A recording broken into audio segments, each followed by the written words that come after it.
Alrighty.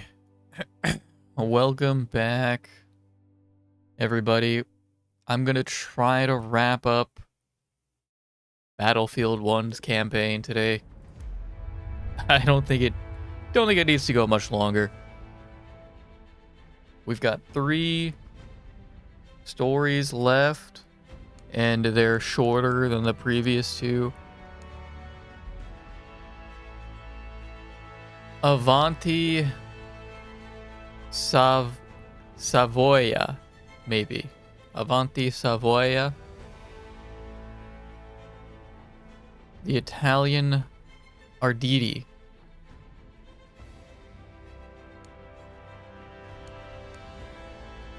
All right, what are you thinking? Everyone was affected by the war.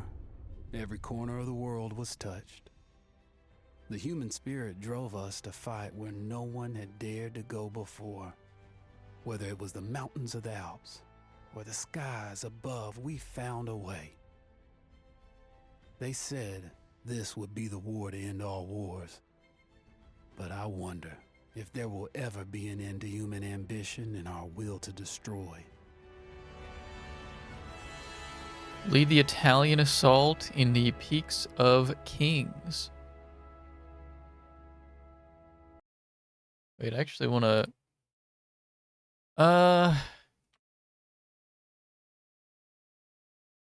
What was...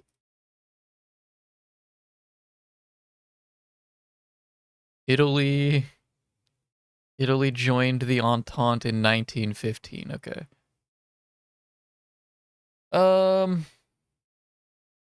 Yeah, what are we thinking? Is it going to be another vehicle campaign?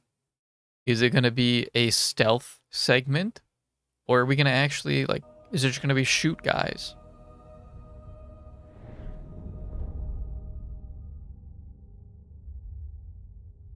Italy and Austro-Hungary are deadlocked amongst the Alps. Braced by snow-capped mountains, neither side can find a way to dislodge their enemy. Regular forces dig in and reinforce their position. Meanwhile, an elite mountaineer regiment prepares an unorthodox assault. This unit specializes in high-risk tactics. They are called the Arditi. The Arditi motto, O la vittoria o tutti accappati. We either win or we all die.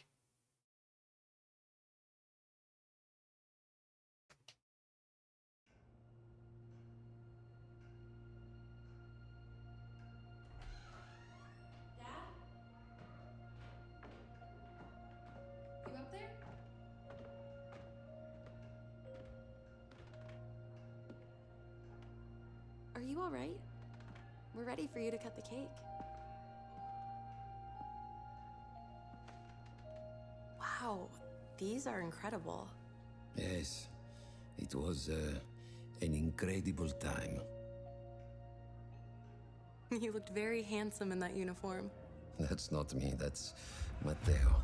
Oh, of course. I'm sorry, Dad. Take as long as you need. No, it's okay, Tesoro. It's time I told you what happened to him. It was during our last battle together, just a few days after our 21st birthday. My brother's battalion had been ordered to capture a fort deep into enemy territory. I wasn't going with him. I was part of a special unit with a different mission. Our task was to support Matteo's battalion. We were a proud unit.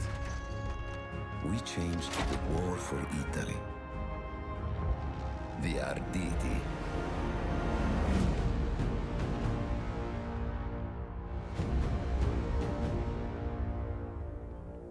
O la vittoria o tutti accoppati! Alright, let me see real quick what we got. Defeat 5 enemies with grenades. Join the fight as an elite troop. Field manuals.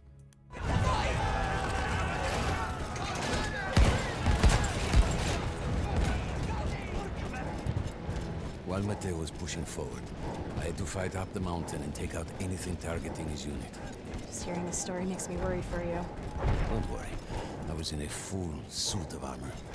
Besides, the Aditi were proud volunteers. How? We would have done anything Actually, didn't for do a them. lot of damage to me. I have 84 health. A church was sitting at the base of the path. Enemy troops had fortified it. I had to fight them first.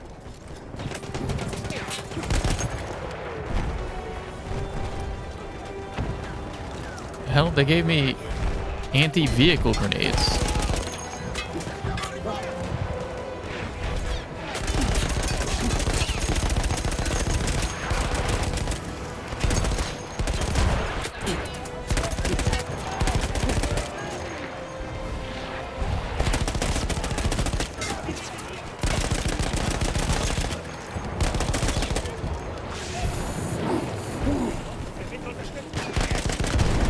I'm gonna be a little lower energy than normal. I've had a headache.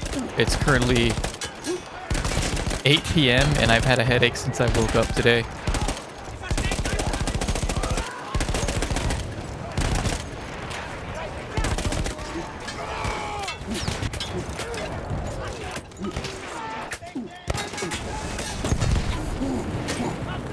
Did it work? I guess it worked.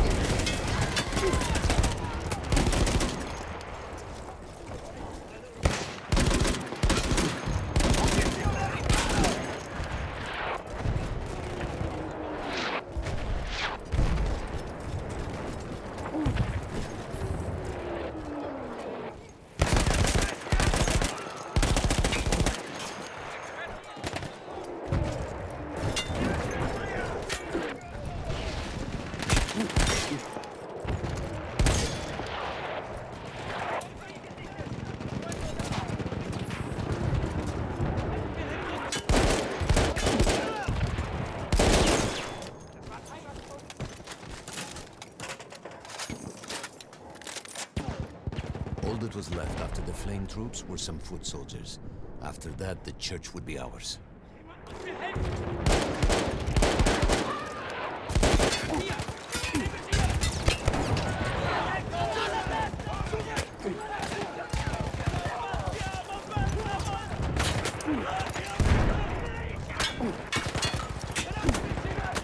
Oh, I have infinite grenades. No, I don't. Why does it say I have 8? You guys can't see it. It says I have 8 in the bottom left, but I clearly don't.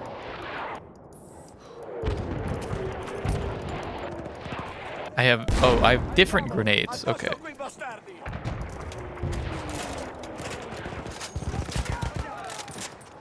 O la vittoria o tutti a casa!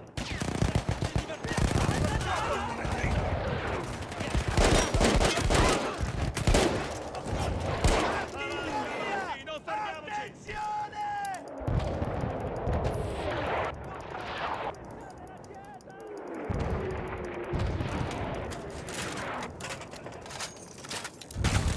Avanziamo, forza! There was an artillery gun that was shelling us and Matteo's unit. I had to destroy it. And he was still heading to the fort? Right. I had to make sure he got there.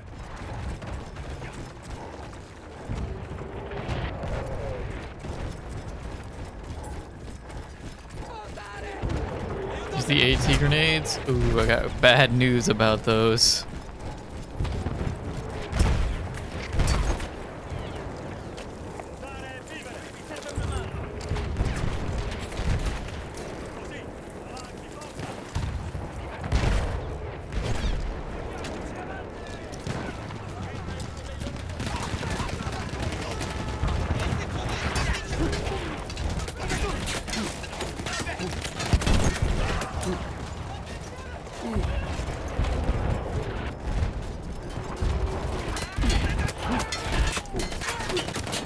God damn it, stop killing them. My AI are actually being too useful.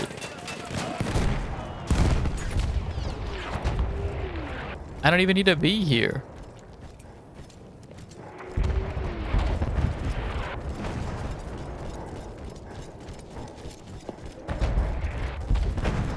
Matteo and the entire Italian offensive was in danger as long as that artillery gun remained.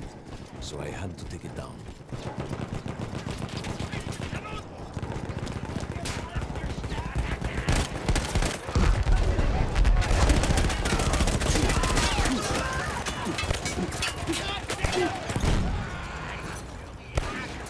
go. That's that taken care of. Soldat gesichtet.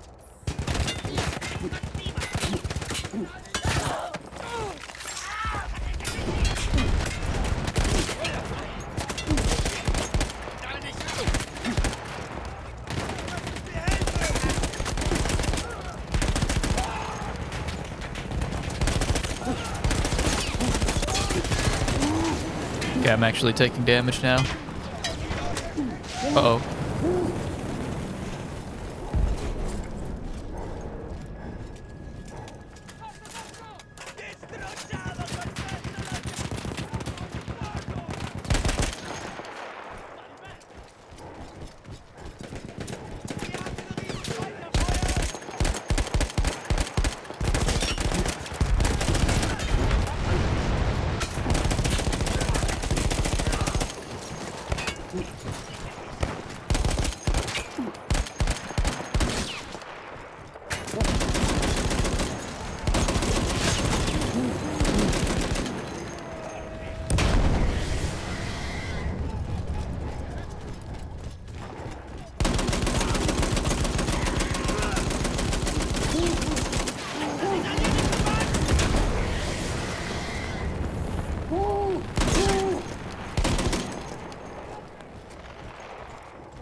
The only way to ensure that my men were safe was to blow up the gun itself.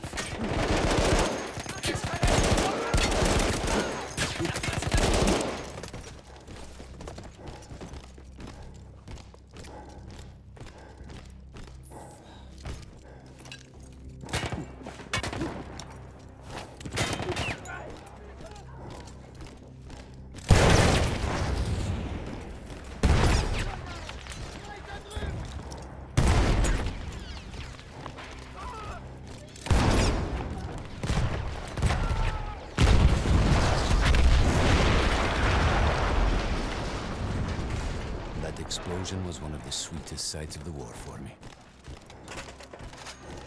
But there was no rest. I could see an anti-aircraft gun over the next ridge that was taking out our planes. And that was my next target. I mean, it certainly is like an on-foot shooting mission.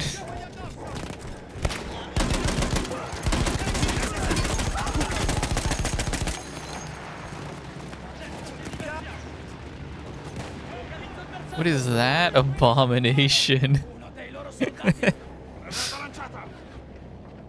Oh, I was looking at it the wrong way. Okay. That makes a little more sense. The gun was manned by Austro-Hungarian troops. I had to remove them before I could use the gun myself.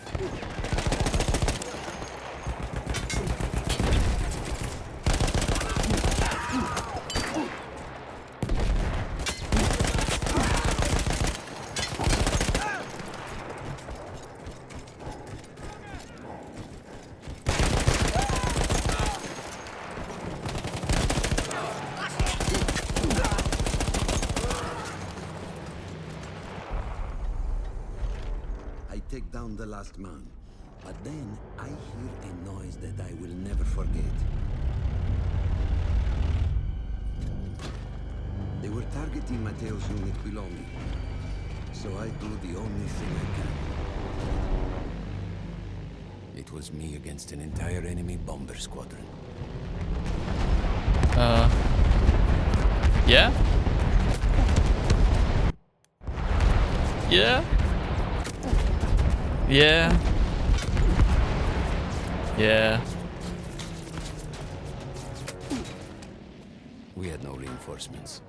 If those men were killed, our advance would be completely halted, and I would have lost Yeah. Mateo. Guys, I wasn't even alt-tabbed or anything. I touched nothing.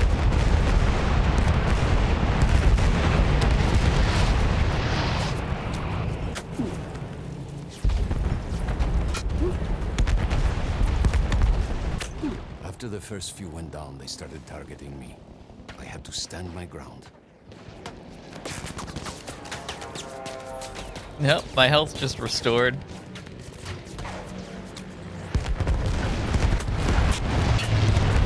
Come on.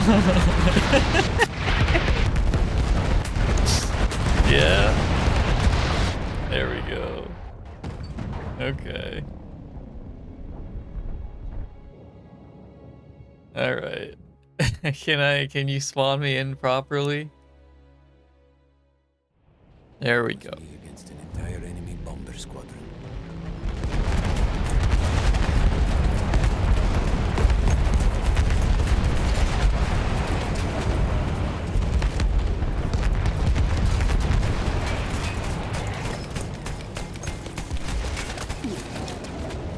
We had no reinforcements. If those men were killed, our advance would be completely halted, and I would have lost Mateo.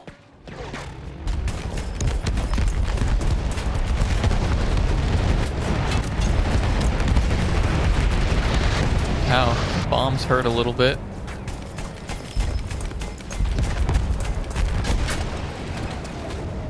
After the first few went down, they started targeting me. I had to stand my ground.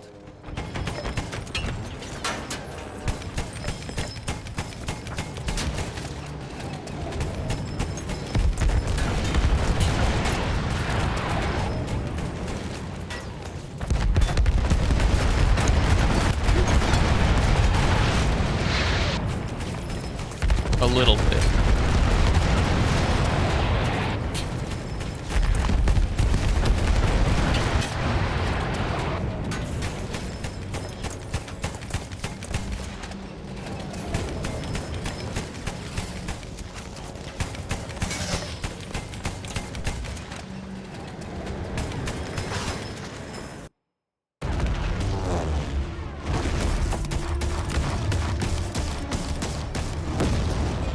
Were you still safe behind your armor? Of course, of course. Nothing could dent it. But then the planes veered away.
When I got up, I thought I had died and gone to hell. They blew up the mountain. They buried us. They buried themselves. Oh God, Mateo. I had to find him. So I went down into that hell. It was my only choice.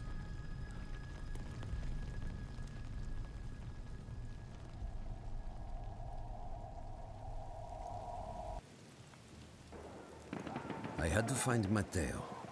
He could have been anywhere. I'm switching to controller.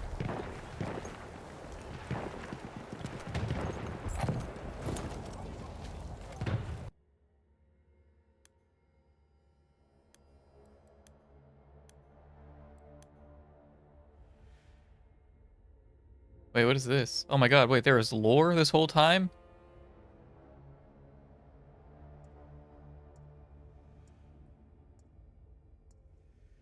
Witness the explosion of the mountainside in this mission. On several different fronts of the Great War, large quantities of explosives created scars that can be witnessed to this day. Entire mountains in the Italian Alps were shattered, and villages on the western front by the Messines Ridge were literally thrown into the air when massive quantities of dynamite exploded deep underneath the earth. Damage to the Statue of Liberty. Even in New York during the War of 1916, the Black Tom explosion shattered all windows on Lower Manhattan, damaging the Statue of Liberty and waking up people as far away as Maryland. Approximately 2 million pounds of explosives in New York Harbor was waiting to be shipped to the war when it exploded. German spies were immediately suspected. The blast equaled a 5.5 earthquake. The Black Tom explosion.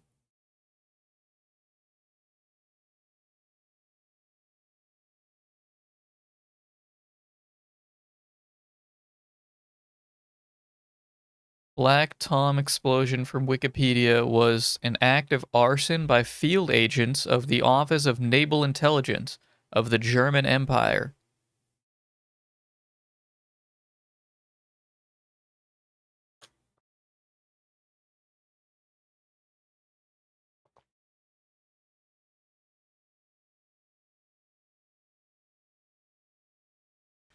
I didn't know they were giving me lore. I didn't think to look. Whoops.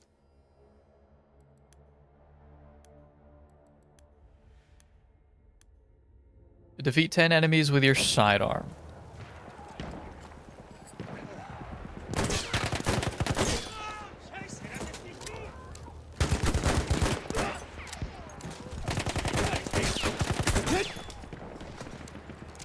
I am not nearly as proficient as I used to be on controller. It started with the first thing that came through the fog. There were allies pinned inside lodges. I needed to save them.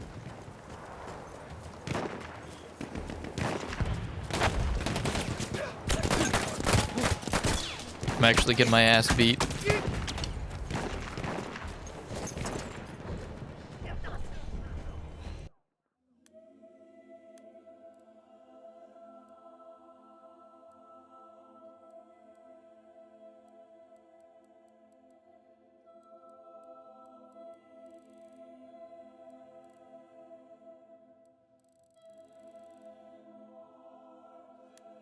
Oh no, is it already as high as it can go? Why does it do that? Why does it rubber band?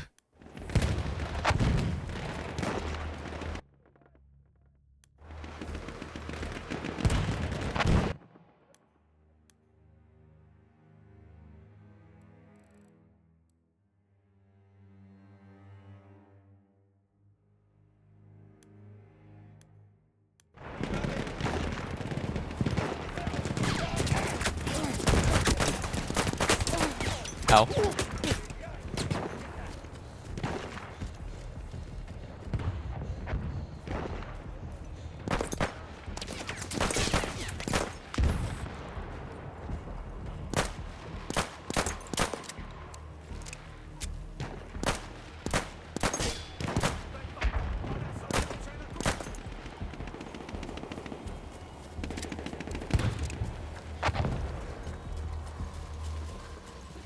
We could hear them before we saw them. Armored vehicles. You didn't have your equipment anymore. There were crates of enemy weapons in the lodges that we scavenged and prepared ourselves with.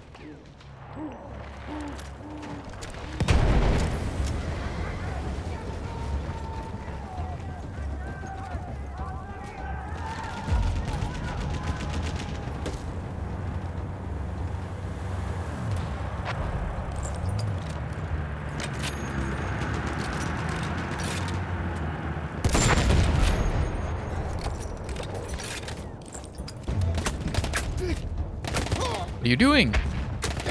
Where'd my pistol go?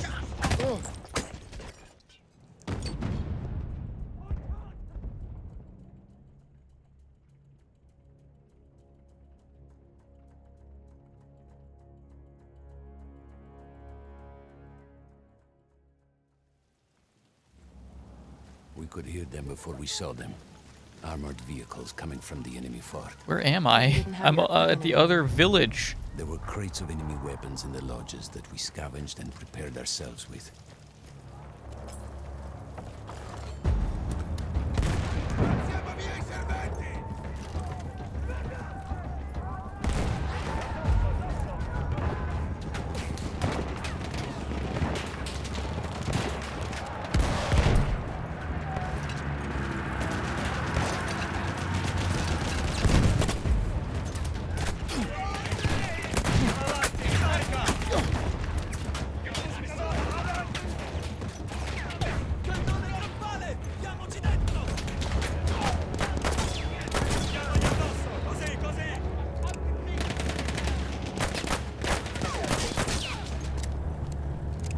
Am I really not there yet?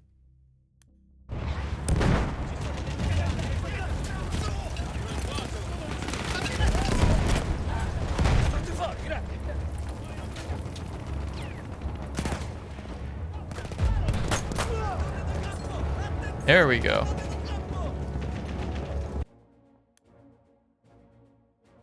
Air combat in the Alps. Sometimes numbers tell stories. During the 1918 Battle of Veneto on the Italian front, some 700 Italian, French, and British aircraft faced around 500 Austrian and German enemies in the air. They flew around 2,500 missions at an average rate of 700 flights per day, dropping 200 tons of bombs, shooting down 32 enemy fighters and 11 balloons, and firing over 300,000 bullets at enemy troops. The Italians also gathered mass fighter formations of 120 planes, acting as moving barriers in the skies.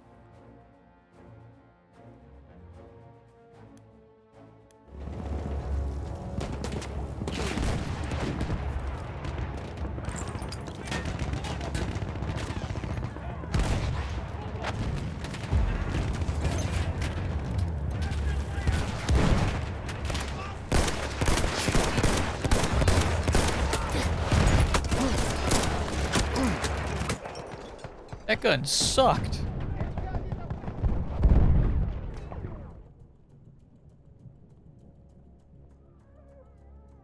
Thought it was a sniper. No, it was just a semi-auto. It was like a... Those were like pistol rounds. Are you kidding me? My pistol did more Could damage. hear them before we saw them. Armored vehicles coming from the enemy fort. But you didn't have your equipment anymore. There were crates of enemy weapons in the lodges that we scavenged and prepared ourselves with.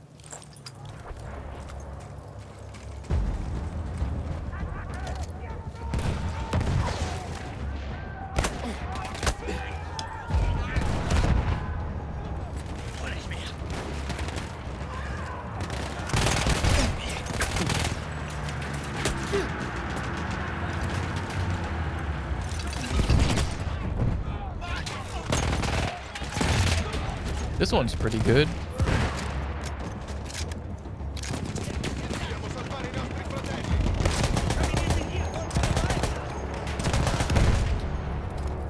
Manteniamo unite le sezioni!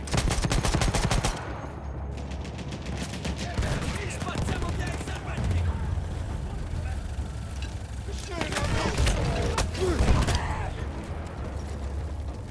Il prossimo è per te!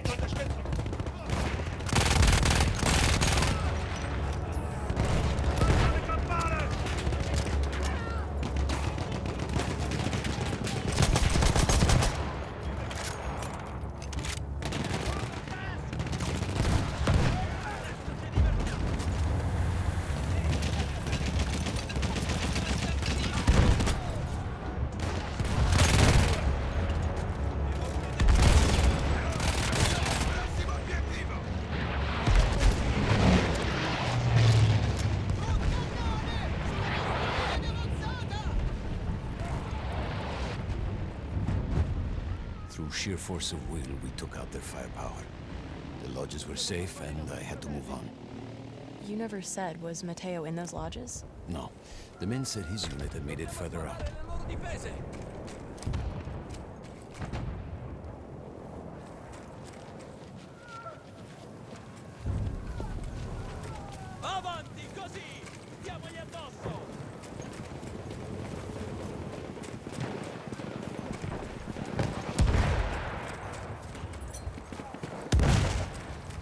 Binoculars, that's cool. How do I, like, use those? I don't think the game ever told me, and there's no button for it. Every part of me wanted to get out of the trenches, but I could hear Italian yelling. I knew my friends were trapped. Everywhere I looked, too late. I felt alone among ghosts. After a while, I couldn't even look at the bodies. You had to have made it to the fort.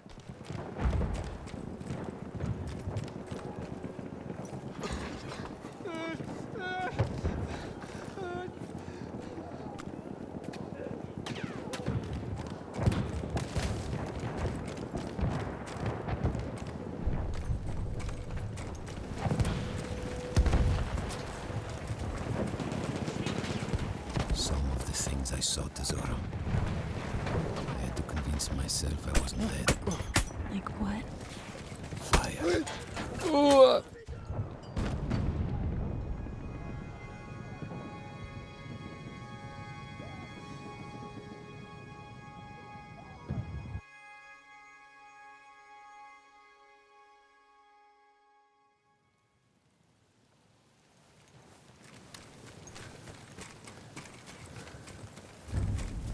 I want to follow my buddies. They're actually really useful.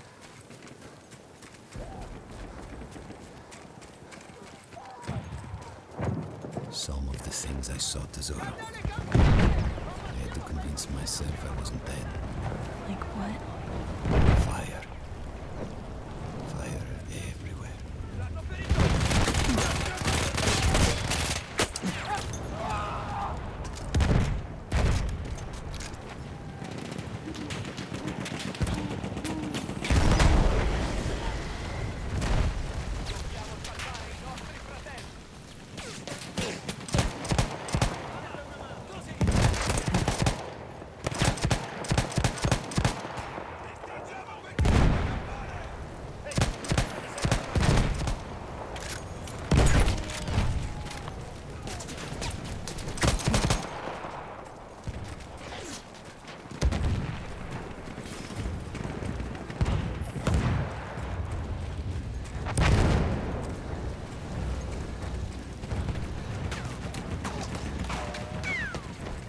Two ways into the fort. I could either go through the underground tunnels or above ground by circling around the back. Not through the front? I no longer had my armor. It was impossible.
Two ways into the fort.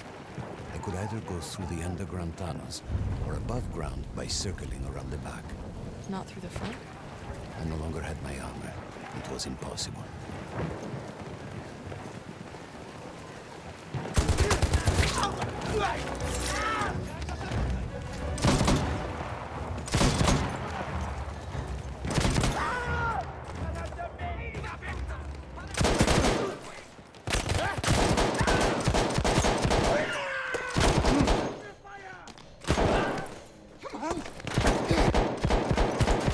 Uh-oh. Ooh! That was a close one. I only had 3 HP. Lord knows they tried.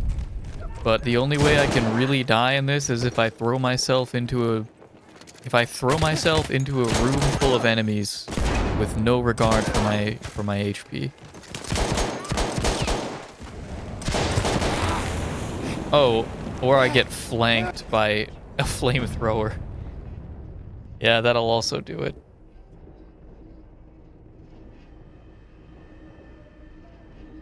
Props to that guy. There were two ways into the fort. I could either go through the underground tunnels or above ground by circling around the back. Not through the front? I no longer had my armor. It was impossible.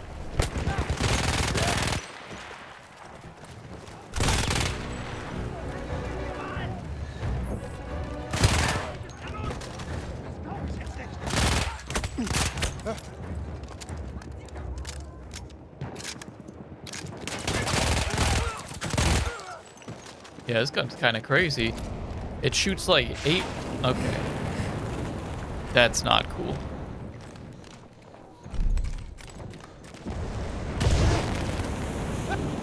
Alright, he's gonna burn me through the wall, I guess.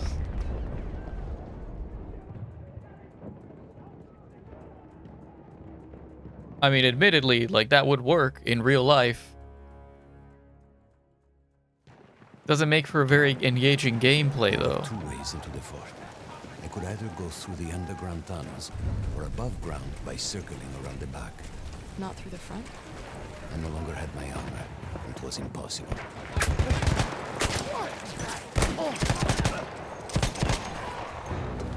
Am I just gonna have to wait until the flamethrower comes around?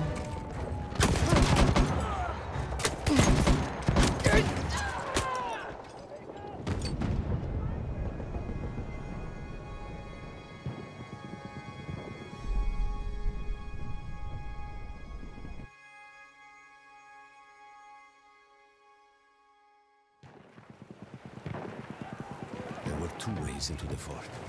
I could either go through the underground tunnels or above ground by circling around the back.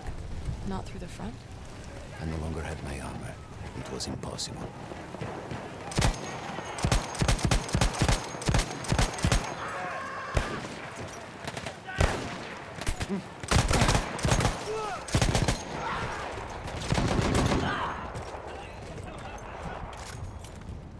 My buddy!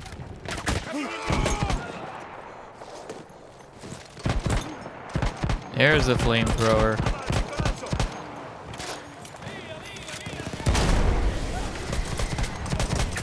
Did he die? Yeah.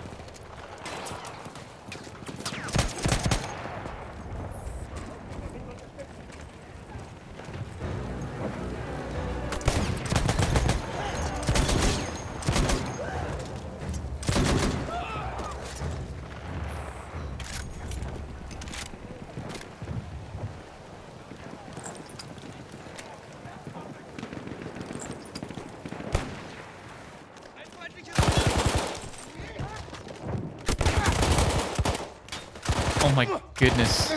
Alright, okay, let's calm down now.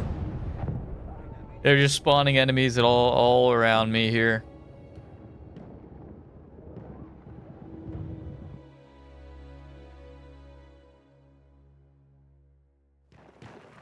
There were two ways into the fort. I could either go through the underground tunnels or above ground by circling around the back. Not through the front? I no longer had my armor. It was impossible.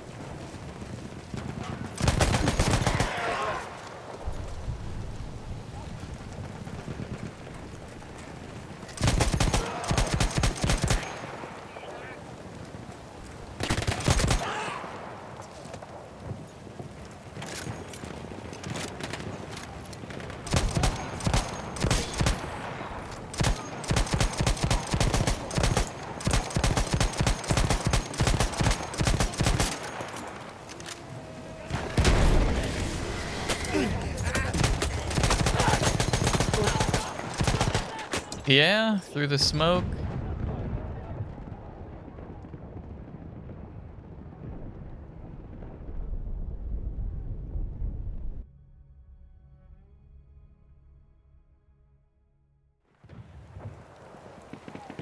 There were two ways into the fort. I could either go through the underground tunnels or above ground by circling around the back. Not through the front? I no longer had my armor. It was impossible.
Man, they really do not give you ammo for these things. It's like the main difficulty, isn't it?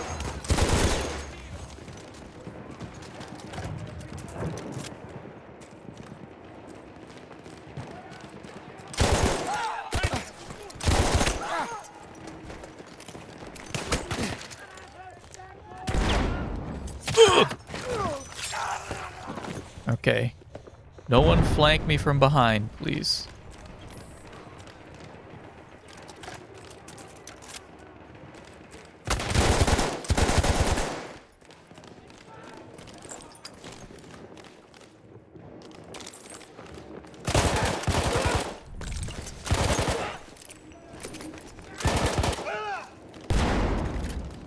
No flamethrowers up the rear, please.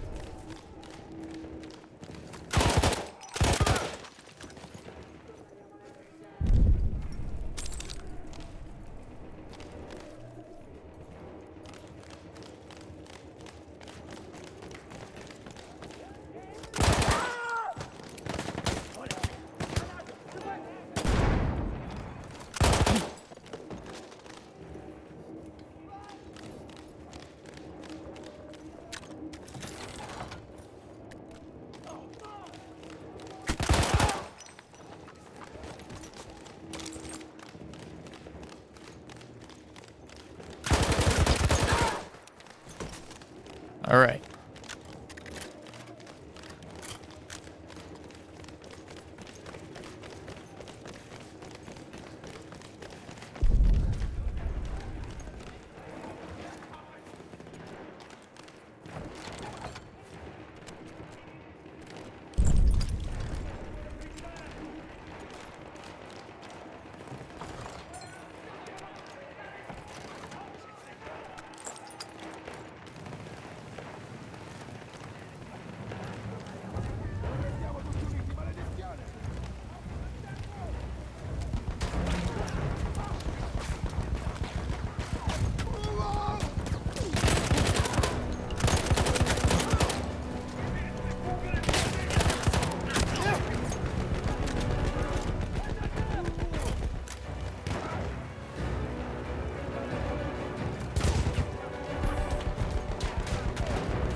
I think we're gonna have to camp a bit for this one.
No, Matteo wasn't there.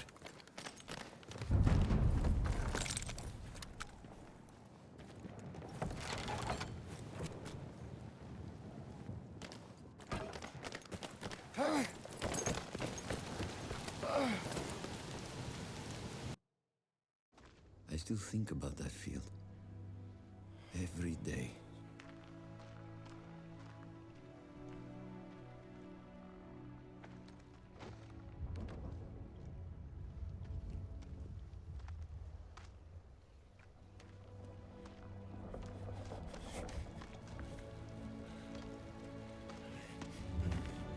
I'd almost stopped looking. Started giving in to the hope that Matteo had escaped. And then... No! No!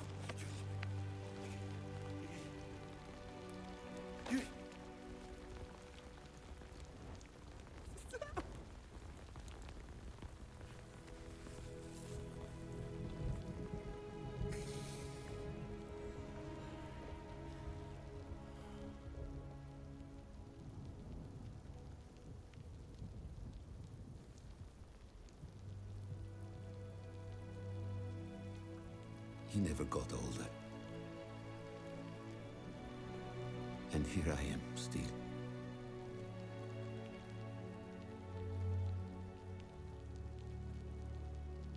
Who decides such things?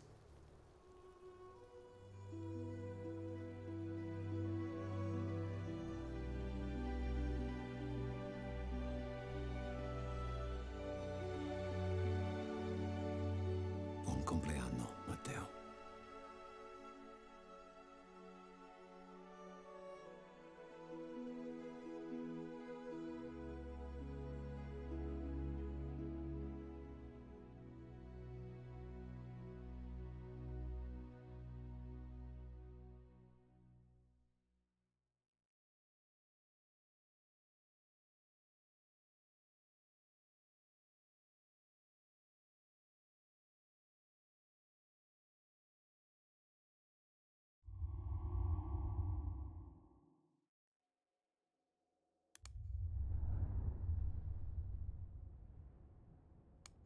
Okay. Yeah, that was that. Next up, the runner. Storm the beaches of Gallipoli under the guns of the largest naval fleet hitherto assembled. We came from all over the world, the innocent, the arrogant, and the brave. We thought the war was to be our rite of passage, a grand adventure that would make us all equal in our quest for glory. But instead of adventure, we found fear. And in war, the only true equalizer is death. Pelibot says this is absolute cinema. You think so, bud? You think so? Are you the target demographic?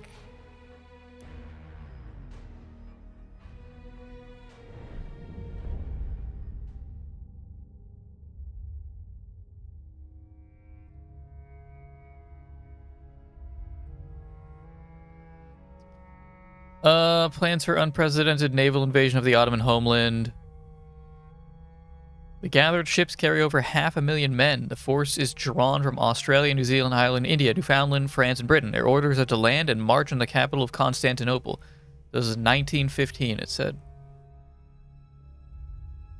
Day 1, Cape Hells. The steamship River Clyde is used as a Trojan horse. Crashing onto the beach, it deploys several battalions of Allied soldiers. Tenuous beachhead is seized. Half the landing force is killed. Day 2.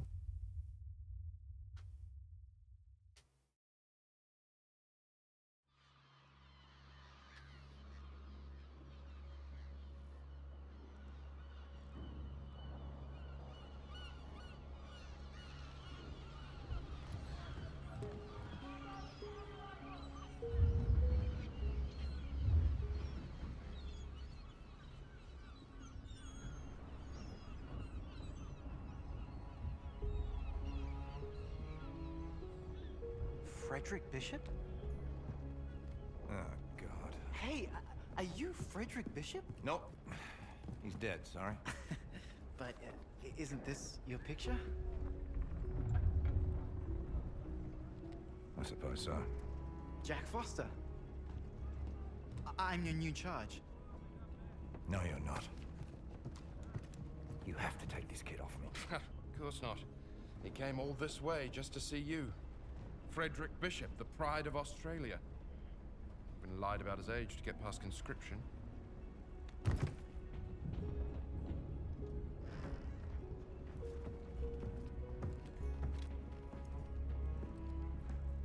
You know Morse code? Yes.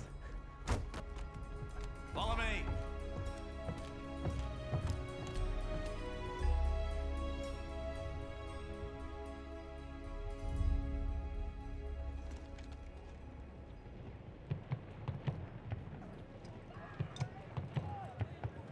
What a disaster. Our first wave didn't stand a chance. Look at all their defenses. How can we take the beach? We have the dreadnoughts this time. Plug your ears, kid. It's gonna be loud.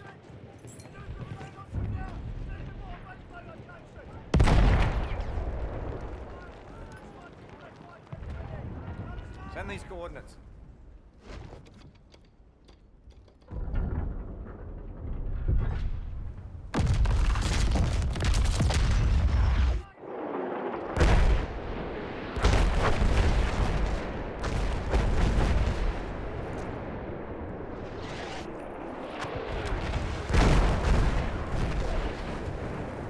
That's it. Time to go. Whoa, where do you think you're going? With you? Level your gun. Yeah, okay, you're staying here. And you will move up with rear command only after I fire the signal flare. Yes, sir? Yes, sir. Try to stay out of trouble.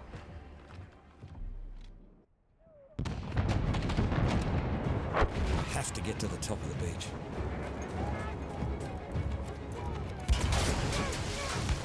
Those robots don't stand a chance. Oh yeah, what is our stuff here? Naval fire support in World War I. Naval bombardment were used to support amphibious operations, disrupt enemy coastal supply ports, or simply destroy fortifications within reach of the massive guns. The First World War saw naval operations all over the Belgian and Adriatic coastlines, sea raids against Riga and Scarborough, and amphibious assaults at the Dardanelles. The biggest disadvantage were the low angle of the naval guns and their flat trajectories, which made indirect fire impossible, since they couldn't reach positions in the shadow of the hills. Headshot, kills, and field manuals. Get him!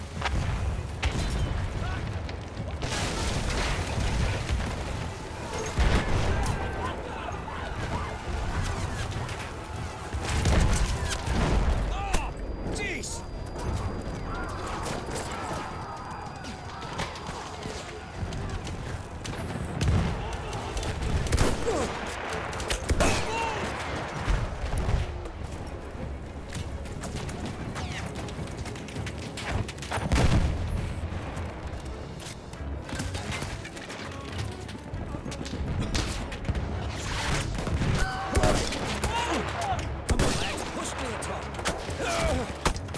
Ow, ow, ow, ow, ow, ooh, ow, ooh, ow, ow, ooh, ooh, ooh, ooh. They got me.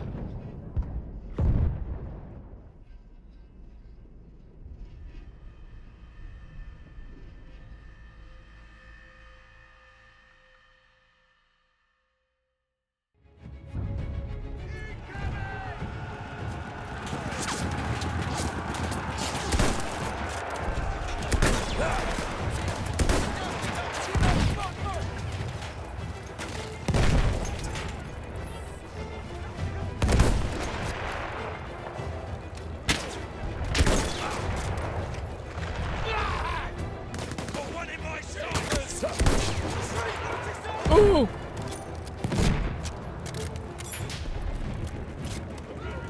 Come on, lads, push to the top.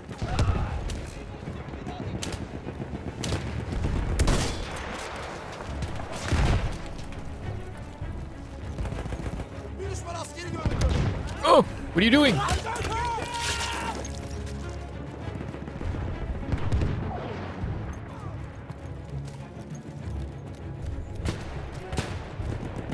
Codex thingy? Field manual? Our first one.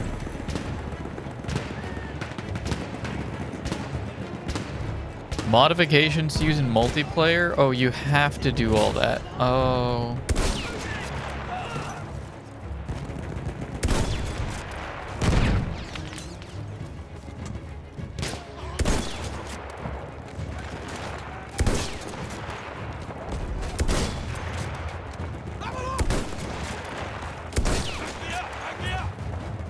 We got it! 10 headshots. All right, cool.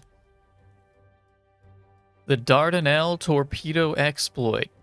Ordered to disrupt the maritime supply lines of the Ottoman Empire around the Gallipoli Peninsula, Lieutenant Commander Norman D. Holbrook slowly maneuvered the submarine B-11 through narrow minefields and strong currents. It was there that he spotted the Turkish battleship Mesudiye, anchored in Sari Siglar Bay. Firing 2 torpedoes, he was himself spotted and came under heavy fire. Both of his torpedoes were hits, causing the Mesudiye to sink within minutes. Narrowly escaping enemy fire several times on his retreat, he was awarded the Victoria Cross, the first for naval personnel of this war.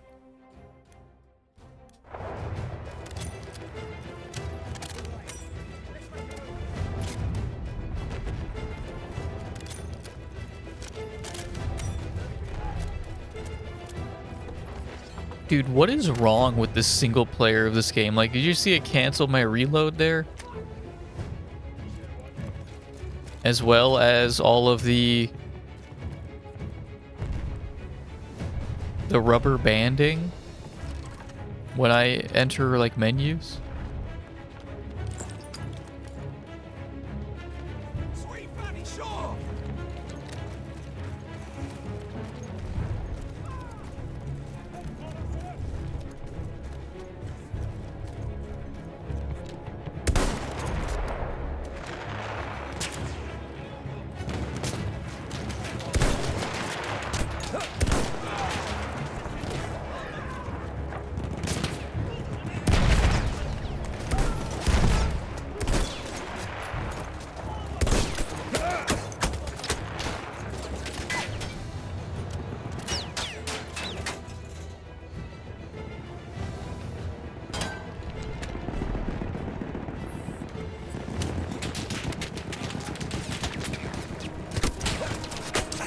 Ow, ow, ow, ow, ow.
Yeah, come on, guys. Come on, go. I need you.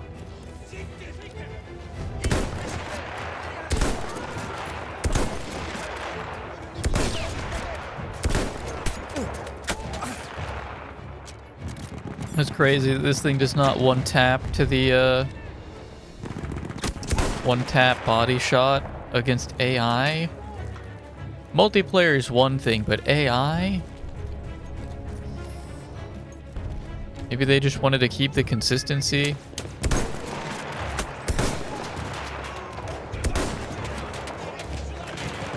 which has its merits.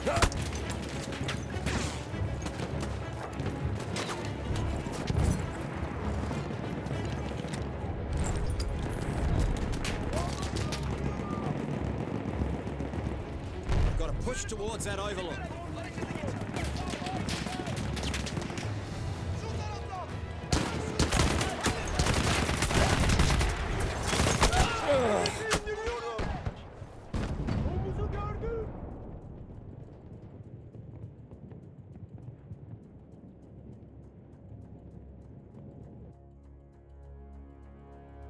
I need something with a scope is what I need.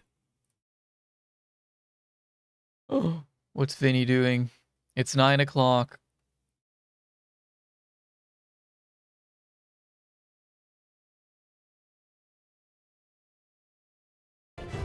Some demo. Into RimWorld.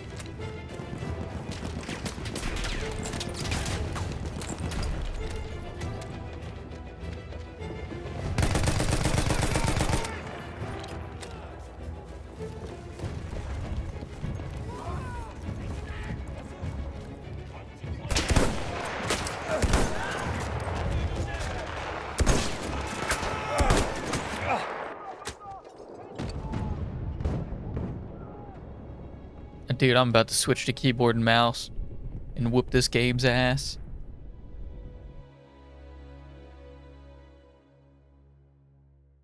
It's gonna trivialize it.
God, dude.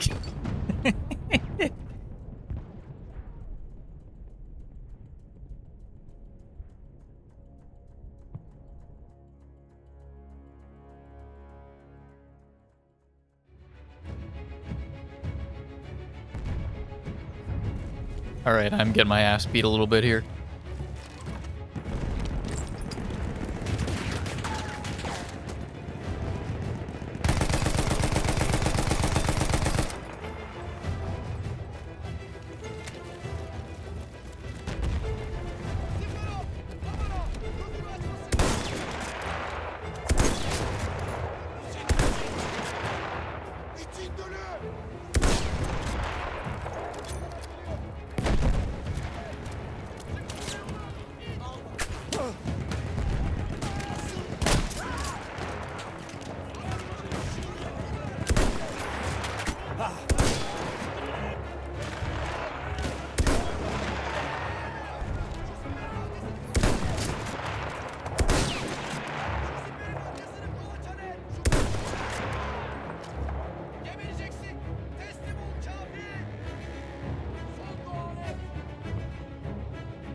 Oh, that's crazy. This thing can hit better than my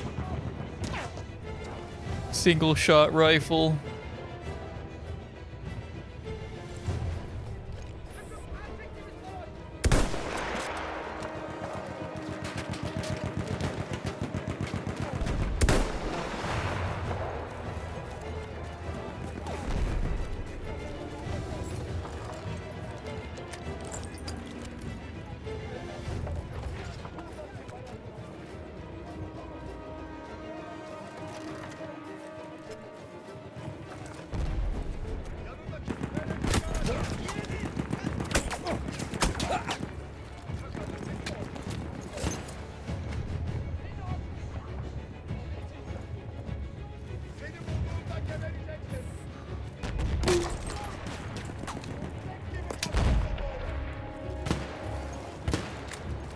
We've got to push towards that overlook.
Uh-oh.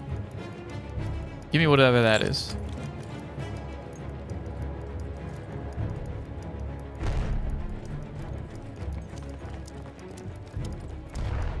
What do you mean it top loads?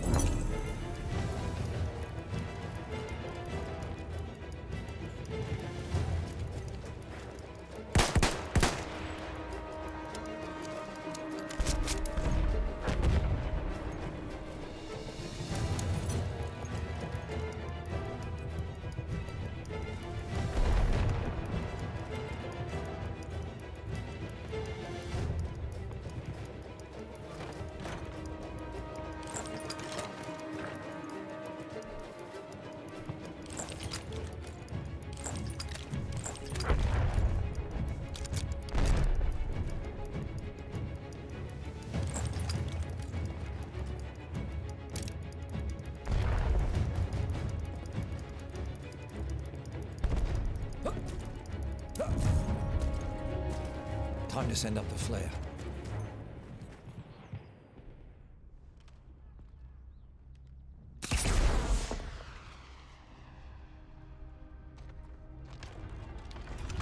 Fucking kidding me. Come with me. Here. Look!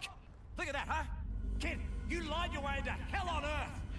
You just wanted a statue of yourself in your town square. I think I'm gonna be sick.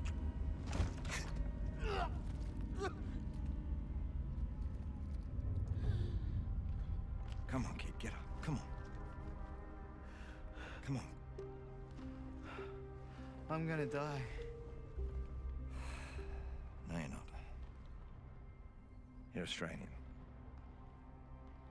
We're impossible to kill. Yeah.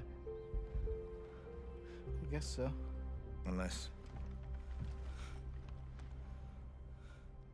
Not a Kiwi, are you?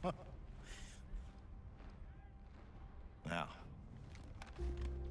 first things first. Yeah, come on, stand up. Follow me. Arm in here. Just arm out. Butt into your shoulder. That's it. Cheek against the butt. Oh, that's it. Point it where you want to shoot. That's it. Okay. Put your feet apart a little bit.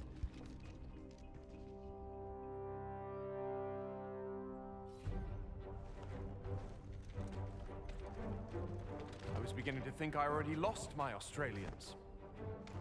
What can I do you for? Not you, the boy. We need a runner for the front lines. Really? No. Yes. No. You can't make the kid do it. He'll just stumble into a firefight and get killed. No, no, I can do it. No. I'll do it. Fine. You're here with me, and you will be running.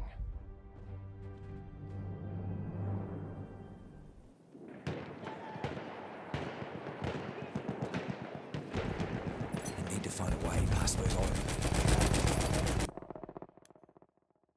Sidearm, rifle grenade.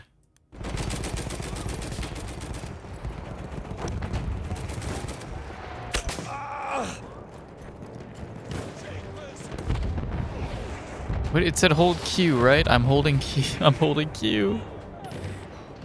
I'm holding Q. I guess my binos don't work.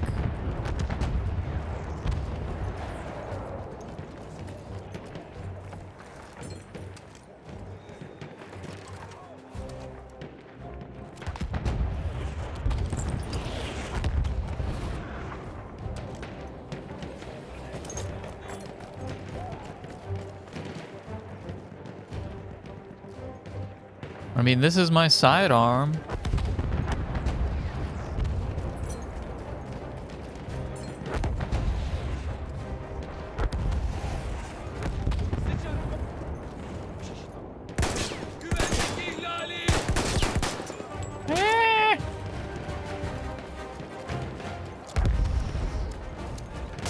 Oh!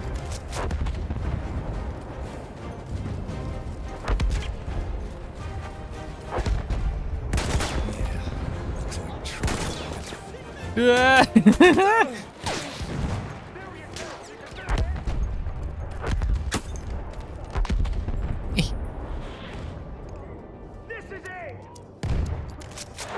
Oh, my friendlies are in here.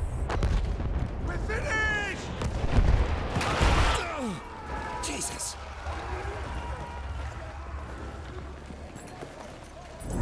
This whole thing is going to shit. I need to get back to Whitehall.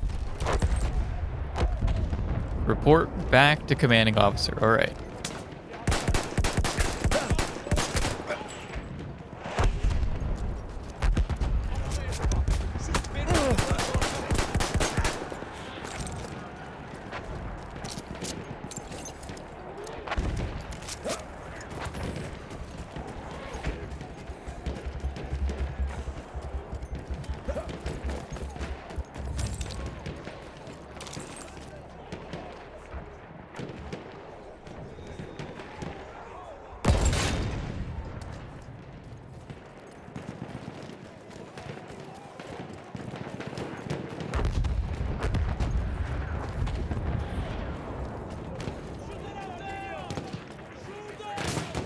Holy fuck, that's a lot of guys.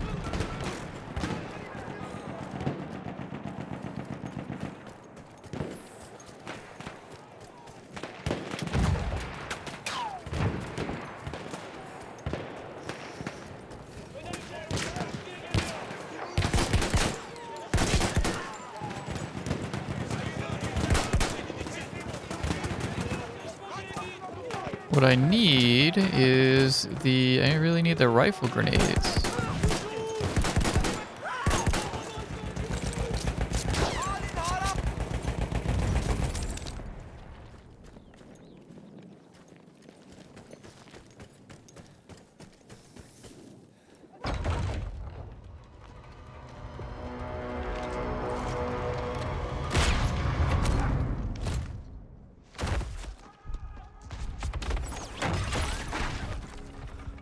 Fucking hell, you could have killed me.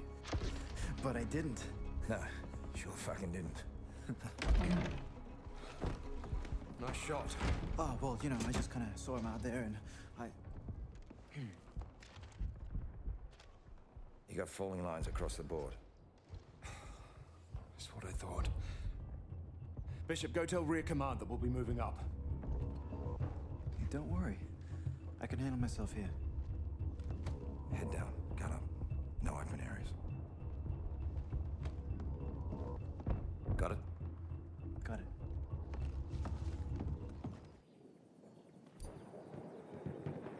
Gotta get to rear command.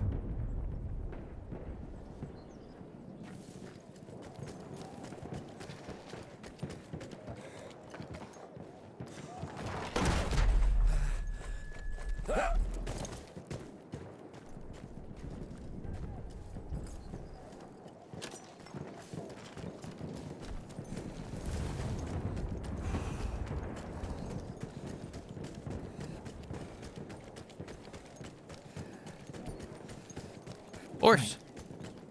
Where is everyone?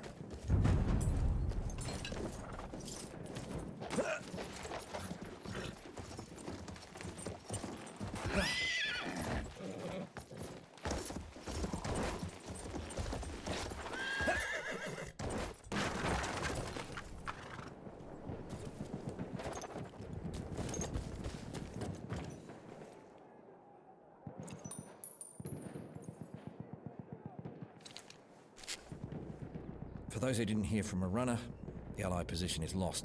Artillery fire ordered to cover retreat to beach, shelling the village and outlying forts. Shit! Foster! Fucking Brits. Shelling their own position to cover a retreat.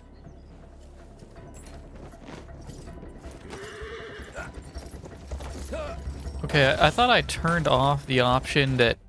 Oh. I thought I turned off this option that that decoupled your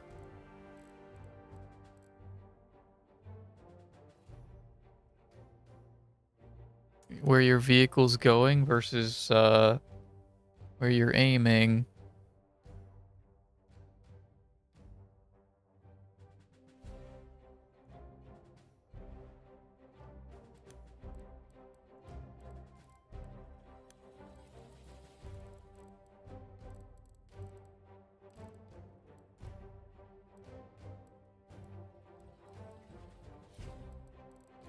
Oh, this is what I was looking for. Oh, well.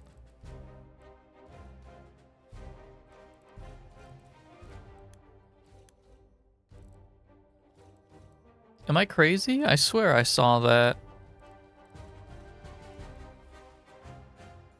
Decouple aiming from turning.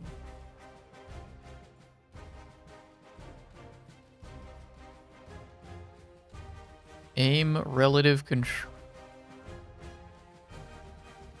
Is this what I want?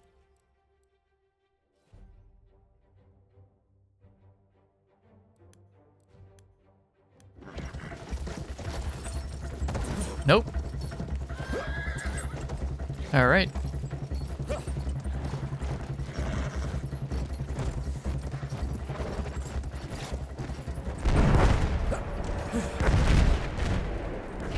Artillery already? Fucking hell.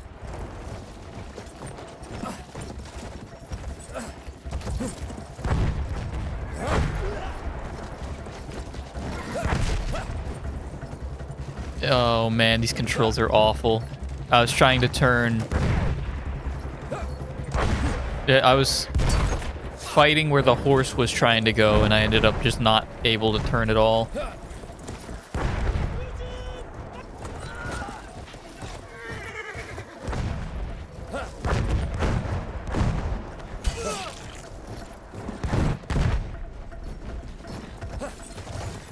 Okay.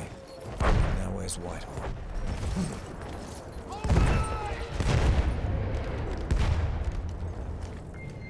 Whitehall, news from the rear. Save it, Bishop. I need backup! Prepare yourselves, men. Get anyone! Don't know! Nice shot, fire! Attack! Attack 'em!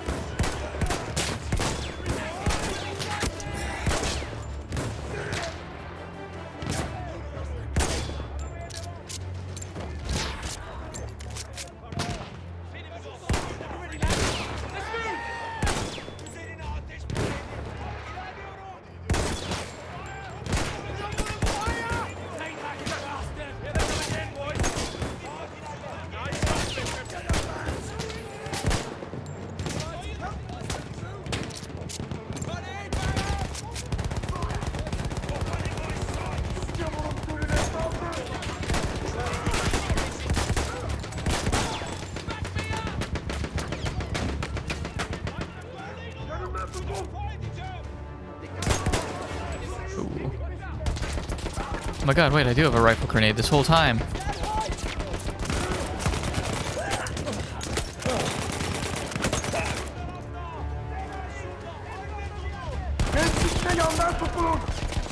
What I really need, though... Oh!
Well, I need that guy to come forward a little bit, is the issue.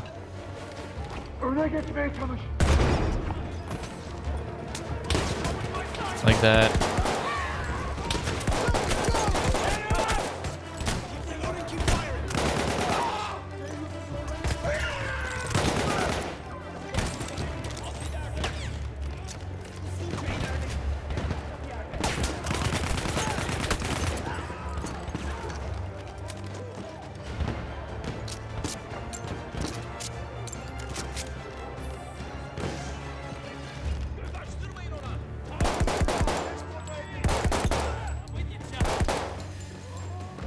Go to hell. Get out of here.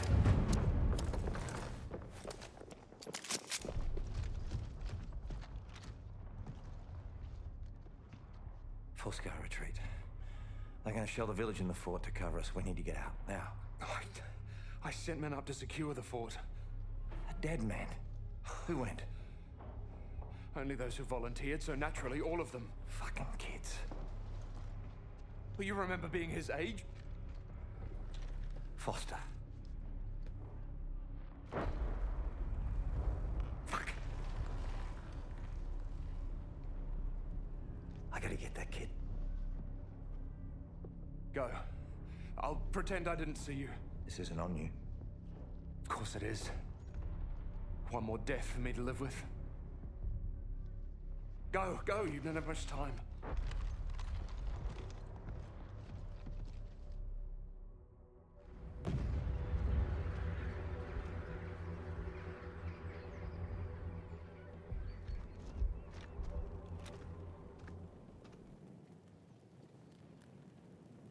Storming a fort by myself.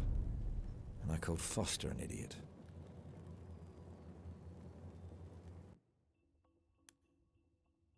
Grenades, melee, field manual, beat the game, campaign rather. Binoculars, yep, I'm using them. I'm holding Q. They don't work. They don't work. The game's a little busted.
Oh, hang on. Sorry, I don't have OBS up right this moment. Thank you very much for the follow.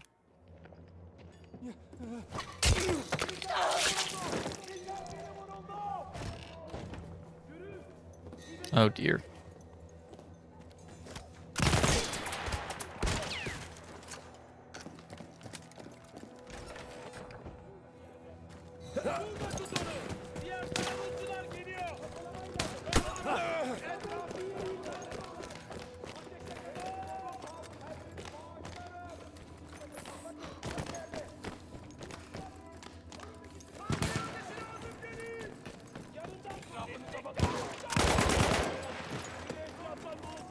Now, where's the entrance to this damn place?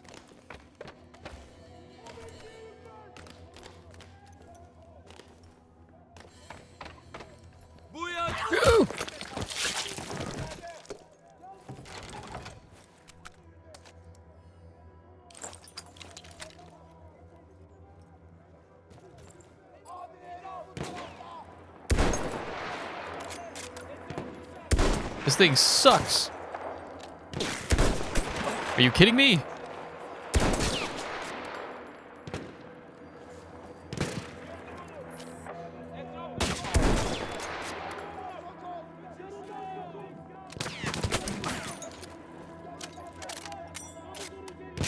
Is theirs any better? I don't know. It only has 7 shots, though.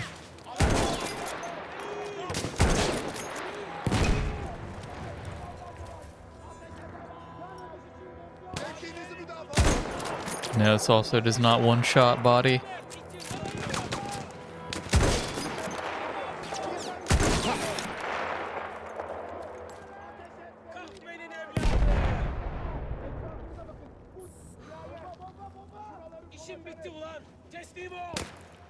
Where are you throwing these grenades from, friend?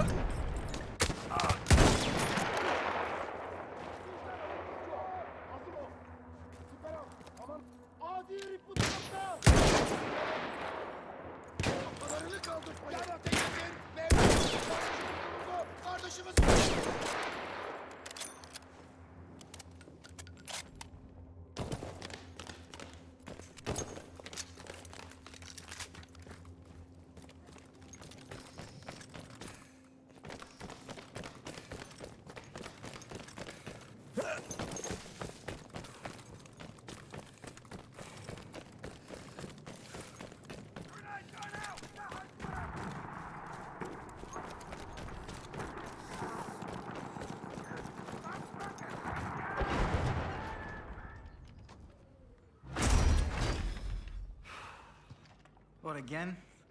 You sure you didn't just want to shoot me? Come on. Let's get you out of here. This place is about to come down any moment. We can't leave. There are still hostiles coming, and we can't outrun them with our wounded. You get going then. I'll cover your retreat. The bishop is still... I'll make it look like I'm capturing the fort. It'll be enough distraction. Once you get past Allied lines, send up a flare. Let me know you're safe. I'll make my retreat then. Oh, so you're disobeying orders now? Well, I assume you did to come here. Yeah.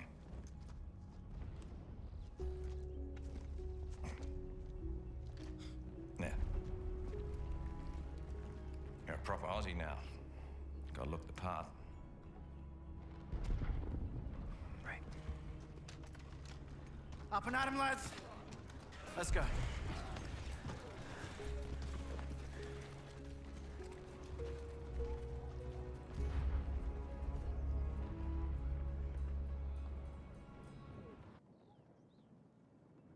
C'est la guerre.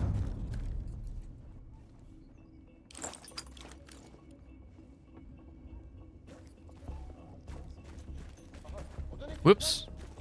Oh!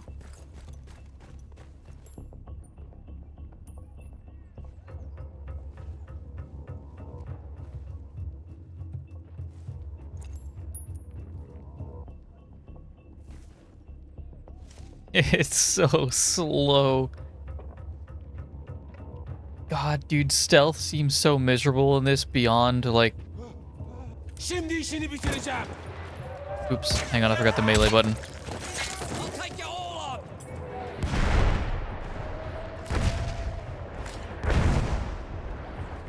For, like, multiple reasons, stealth seems really rough. Here, just come here, please.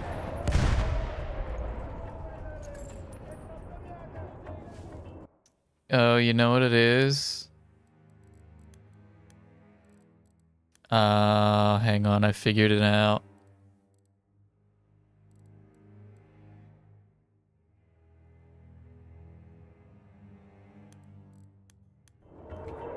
Yeah, okay, that's my bad. Throwing the lures does not make your guy stand up. That's just me being a goofball.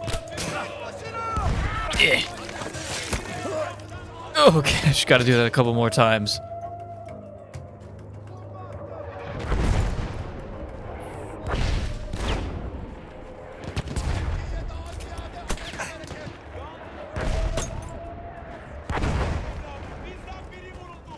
Motherfuckers.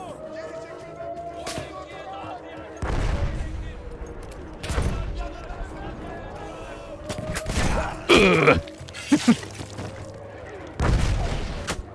Ah, fuck.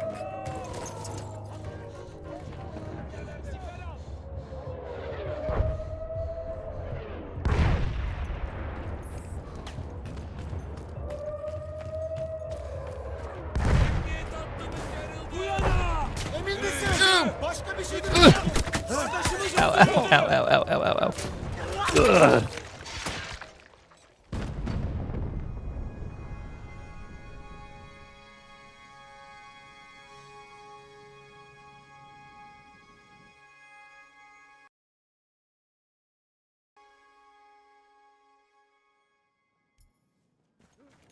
C'est la guerre. Geç başına.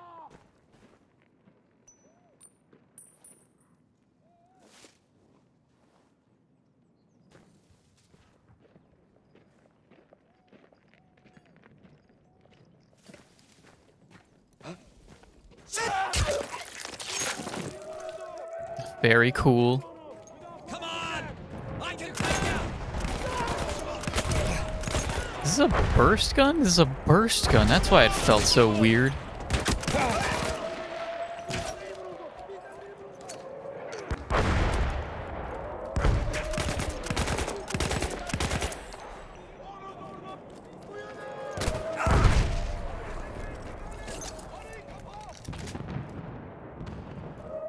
Az önünde.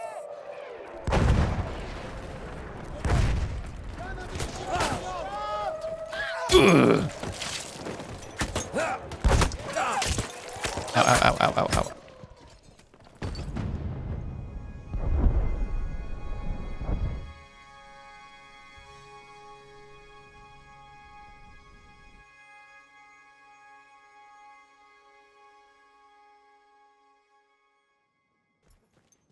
I almost did it like a fourth time in a row now.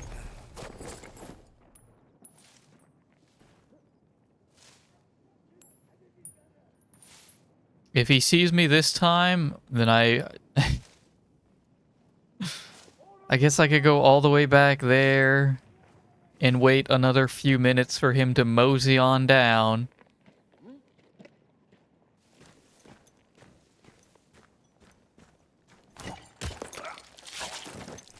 Is it gonna be worth it? Probably not. Now this guy's investigating. He'll be here in the next few minutes.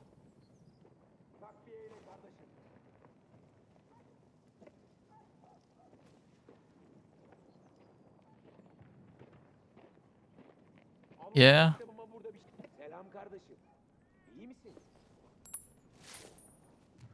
I have a plane all the way over there. I don't know why it's giving me that icon.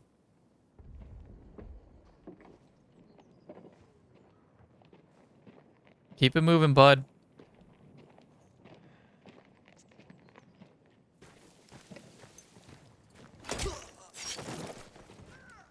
Here comes the next one.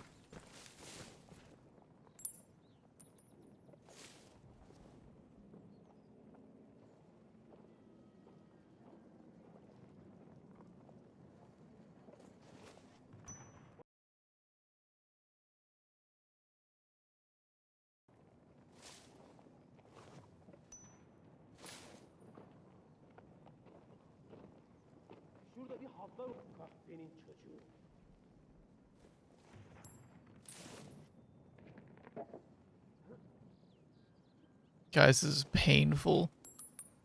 This is painful.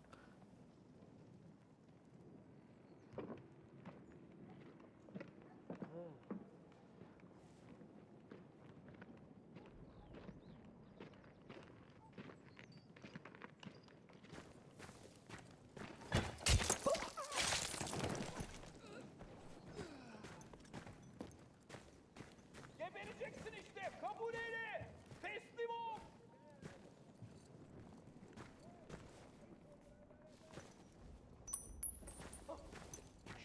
Tuhaf bir sedaydı değil mi? Bilmem. Kulaklarım hala sızlıyor.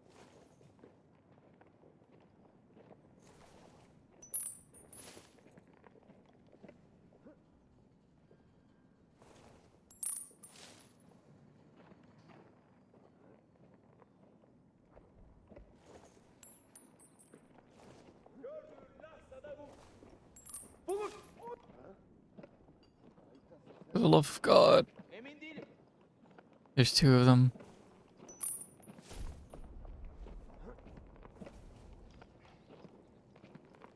Az ileride.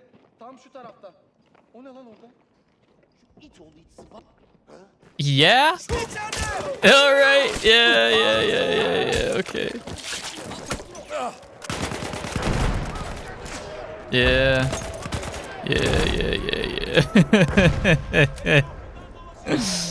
Going on, Tommy.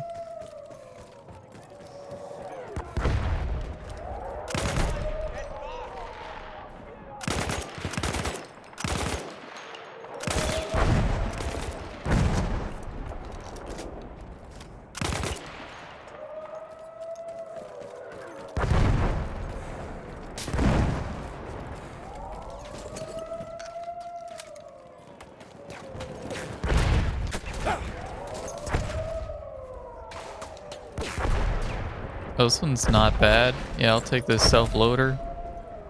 Or was it bad? I don't remember.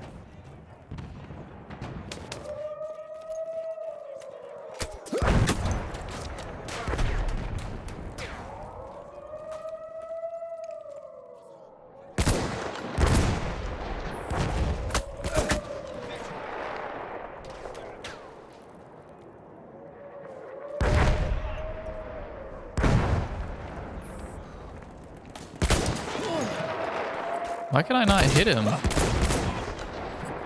Give me this back for a moment.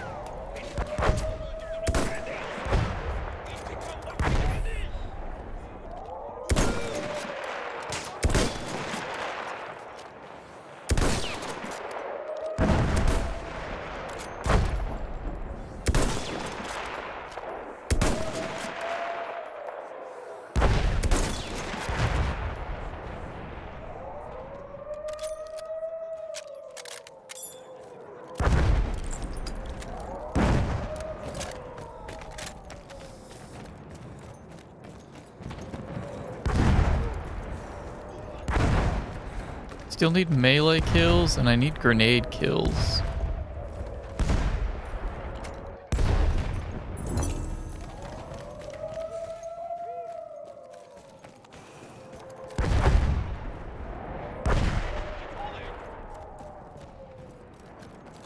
Arkadaşımı öldürdün. Şimdi seni geberteceğim.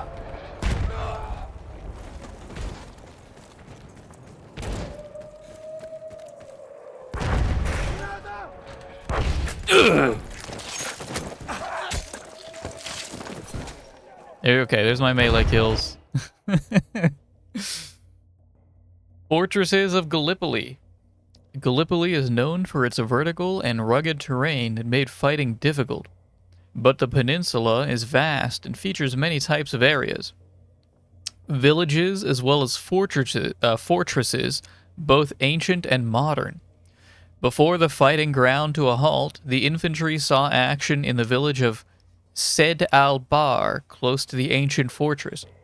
This old castle-like fortress was surrounded by defenses and more modern fortresses around the peninsula, making the massive Allied fleet cautious of where ground troops could be deployed. House-to-house fighting in Gallipoli. Stories tell about the Irish troops from the Dublin and Munster Fusiliers, who in those first hours of the Gallipoli campaign were ordered to assault a castle in the village of Sed al-Bar. After 24 hours of house-to-house fighting, these heroic troops had made themselves masters of the village.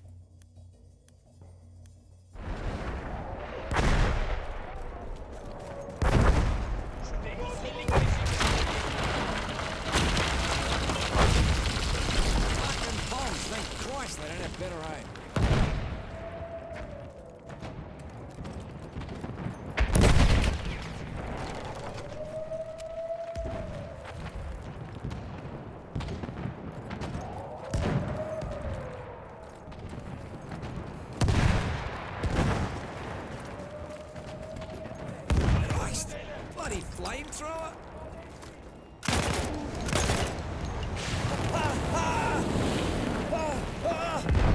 Wow. Okay. Alright.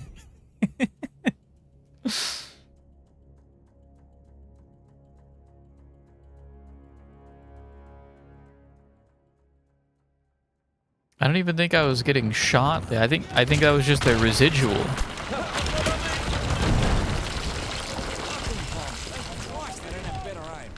Christ! Bloody flamethrower!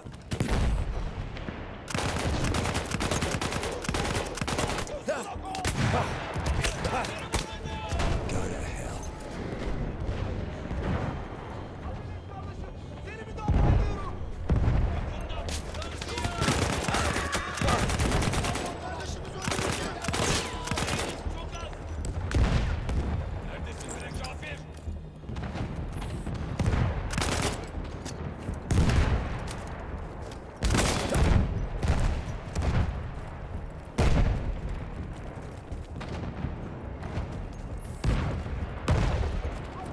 Damn, those two grenades were duds so far.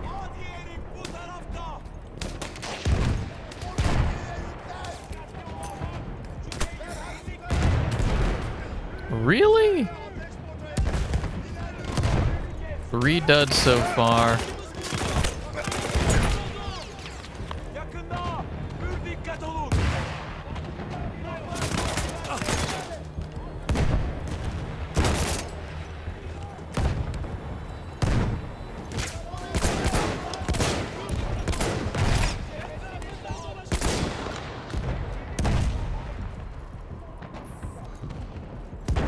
Actually gonna fall for this.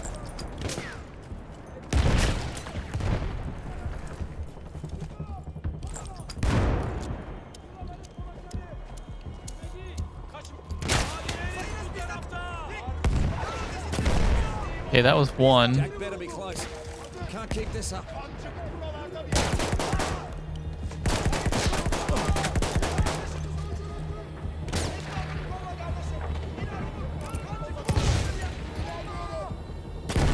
That was 2.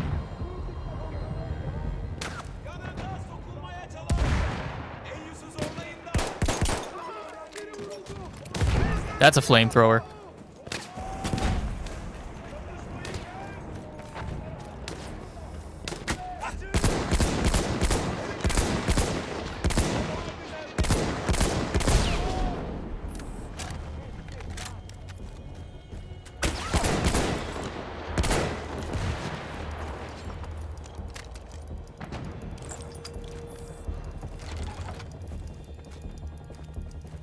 What is that?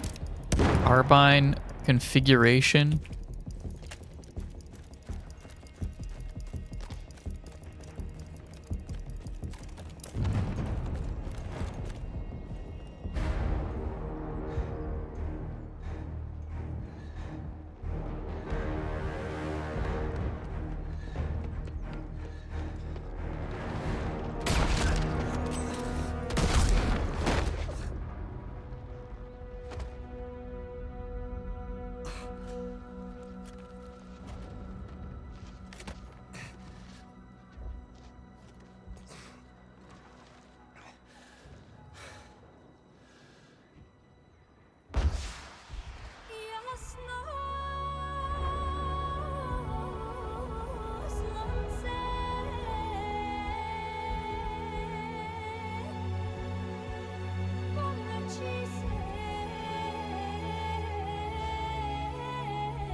Savage fighting continued for 9 months, but would ultimately result in a hard-won victory for the Ottomans. They held Gallipoli. Almost 100,000 Ottoman soldiers gave their lives while defending their homeland. From their ranks came the battle-proven leaders that would go on to found the Republic of Turkey. For the first time, Australians and New Zealanders fought under their own flag. Tales of heroism and mateship were pivotal in forging their national identities.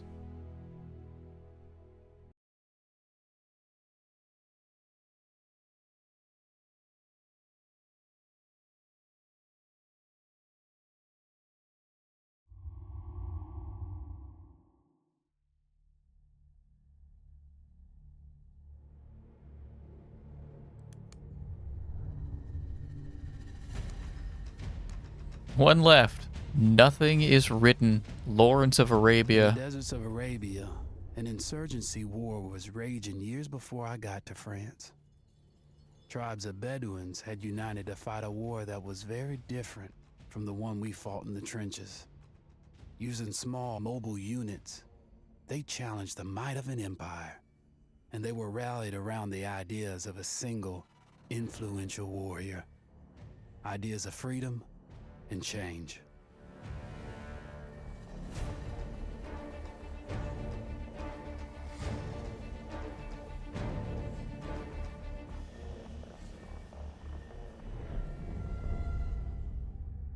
Mesopotamia, 1918. The Great War engulfs the globe. In the deserts of the Middle East, Arab tribes rebel against their historical oppressor, the Ottoman Empire. To counter the uprising, Ottomans deploy their most advanced technologies, Empire's devastating artillery, combat aircraft, armored vehicles, engage rebel forces wielding rifles from horseback. T.E. Lawrence, an unconventional British officer, works with a small force of highly mobile rebels. They cannot confront the Ottoman forces head-on. Instead, they must fight another way.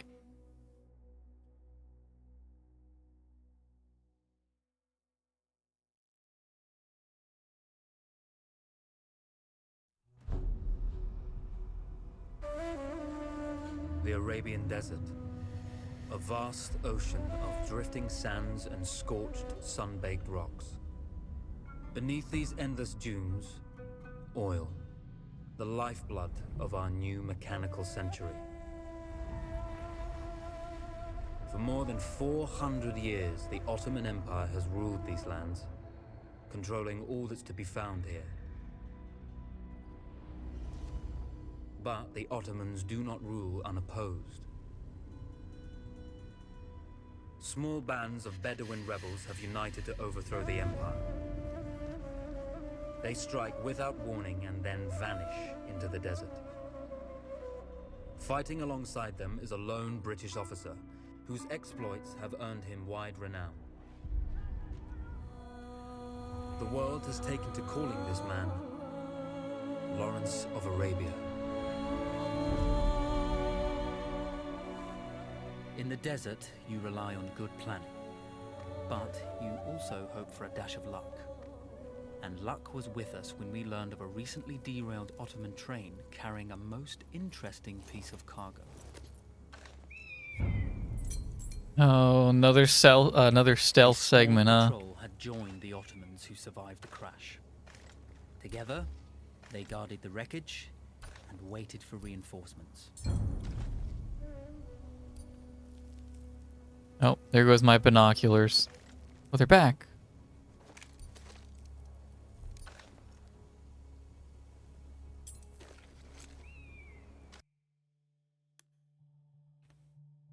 The Hejaz Railway, initially constructed to transport pilgrims from Damascus in Syria to Medina in Saudi Arabia, the narrow 1,050 millimeter gauge railway soon became of vital military importance to the Ottoman Imperial Army. It quickly transported troops, artillery, and supplies to the battle zones of the Middle East and Palestine. Its military purpose made it a target for the guerrilla war of the Bedouins, who would sabotage the railway with explosive mines. Ottoman troops were soon commissioned to protect the trains at all costs, and the German Asia Corps even tried to secure the railway by providing fighter aircraft. Find the book without being detected. Yep, another stealth segment. Don't think that's going to happen.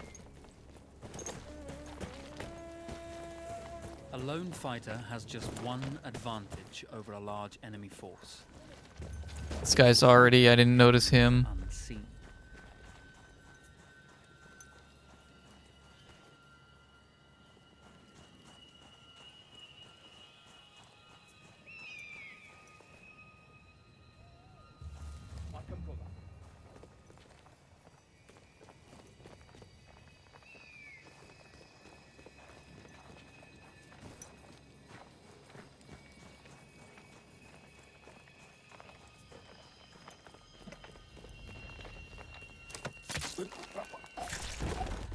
The tribesmen fought unconventionally, using weapons they knew well. Endurance, individual intelligence, and courage were their primary assets.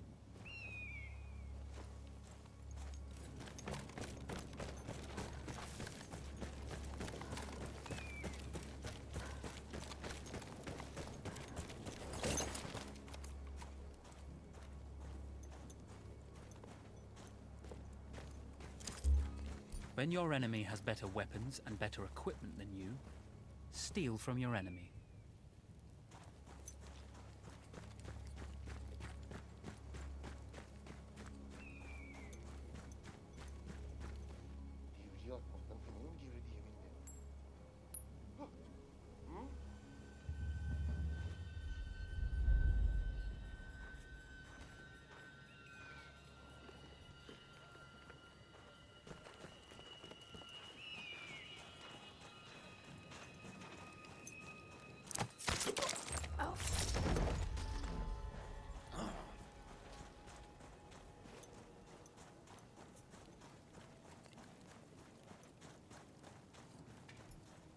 There's a world of difference between seeing something and having it in your own two hands.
We're almost there.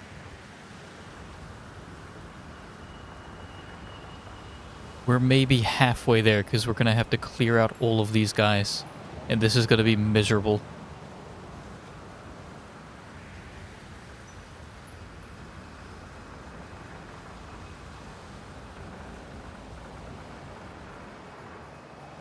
Where did I just fall?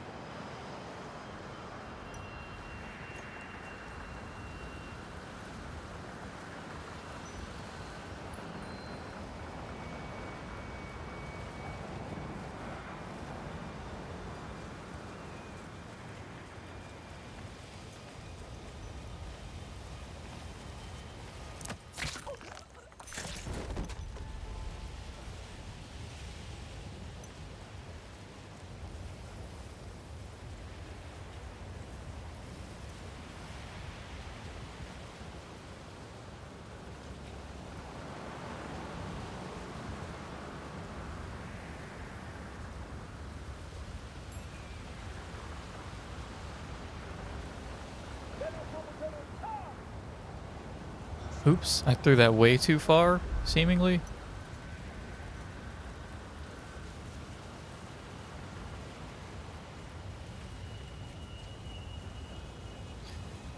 I gotta get up on... Okay, how?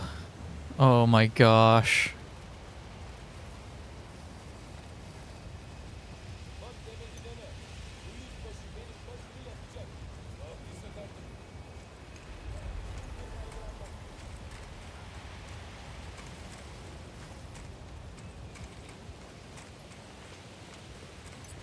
Pelibot is now threatening to unfollow over this game, and I really don't blame them.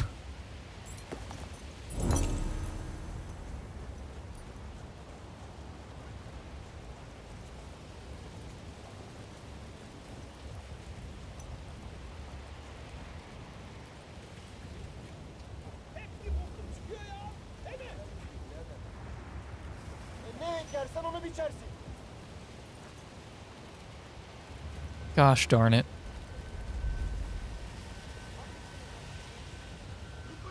Yeah. We're doing that.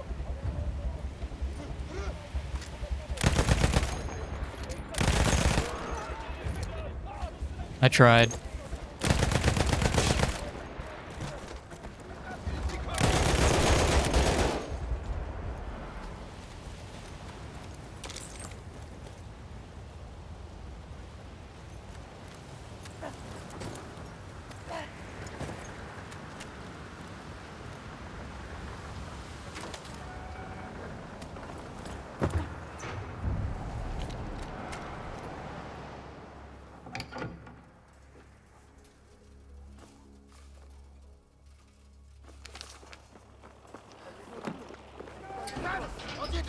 Come out! It's over.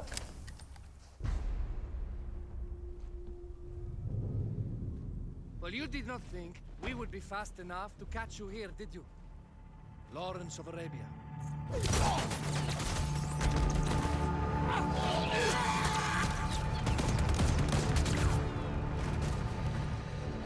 Actually, I was rather depending on it.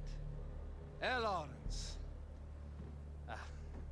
Well, this is very clever. Now the hunter becomes the hunted. So who might you be? How enchanting you are, my dear. Ahmed. I'll show you enchanting. If it weren't for you, I'd be free. Free, is it?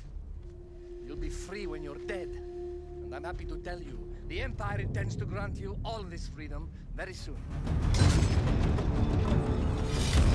Even now, an engine of destruction scours this desert, obliterating your allies, your families, your homes.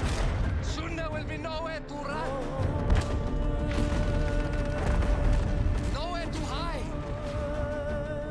Soon all that you know, and all that you love, will be ashes. You will all be free to die. Oh. Ah, you animal! Zara. Oh. understand that you would like nothing more than to strip the flesh from that man's feet and send him off into the desert naked to die. But think about it. You're right. I'm sorry. My friend here, she can be a little brusque. You're going to tell me how to lie to your train, so we can lure it into a trap and destroy it. Impossible. To even begin to talk to that train, you would need an entire book of communication codes. Oh, like this one, you mean? You can never stop the progress of machines. One day, the whole world will take your lands and the precious black gold beneath its sands. We shall see, my friend.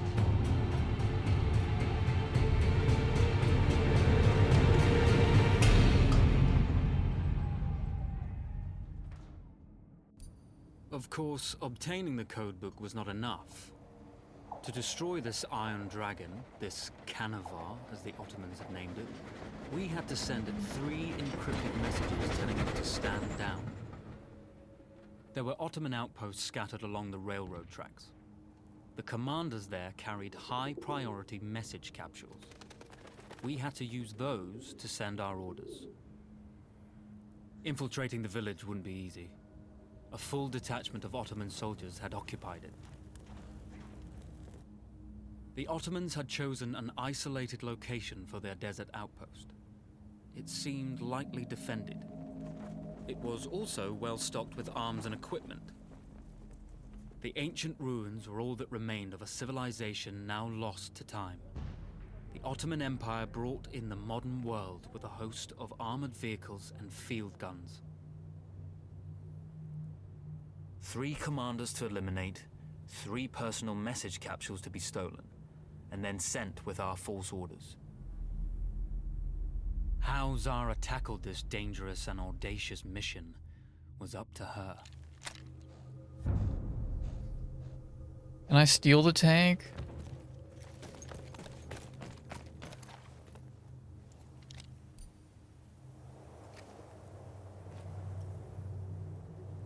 No binoculars, it seems.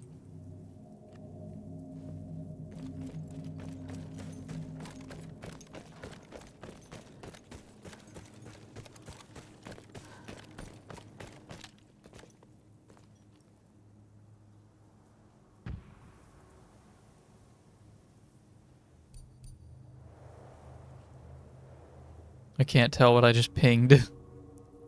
I can't see it.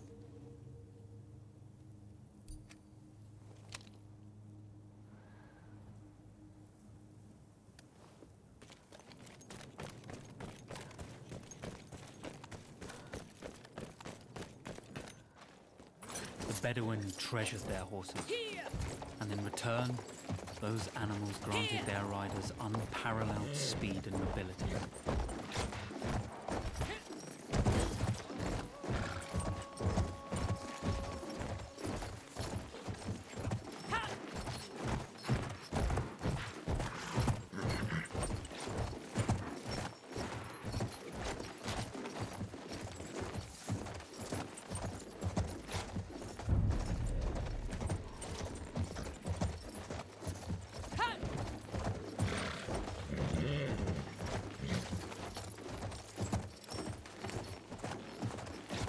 Here's the tank.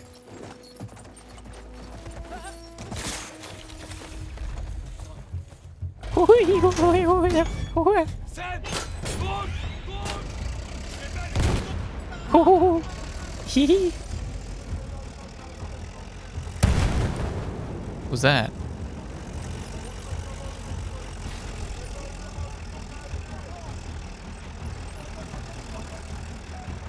Oh.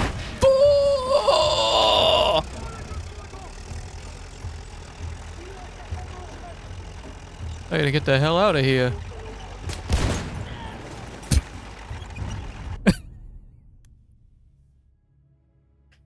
Get one of the officers by using a tank. Tanks in desert warfare. To fight in the deserts of Persia and the wide plains of Palestine often meant charging over open, coverless ground. A single machine gun in Ottoman hands was able to stop the advance of a whole British company. Cities like Gaza or Baghdad were modern fortresses, with long trench lines and fierce defenders that stopped every conventional frontal advance. Tanks and armored cars were able to act as mobile cover, a shadow in which infantry could advance. Unlike No Man's Land on the Western Front, here tanks bearing names like Pincher, Sir Archibald, and War Baby had room to maneuver and to use the speed of their engines to the fullest. All 5 miles an hour of it.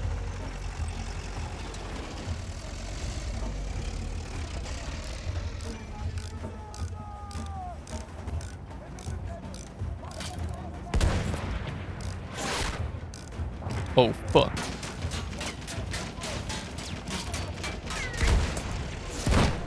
Woo!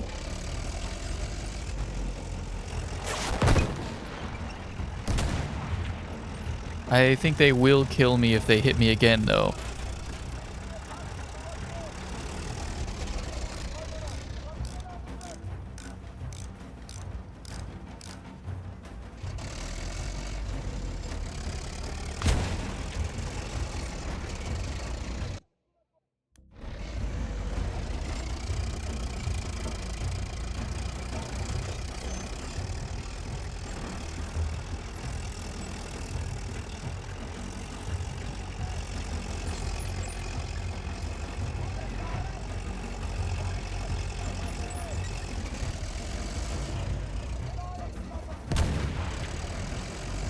I don't see them, though.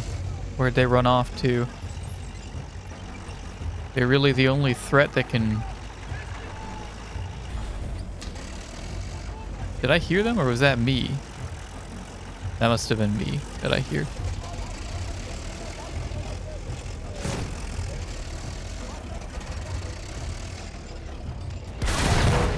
Ow. I think I've been tracked.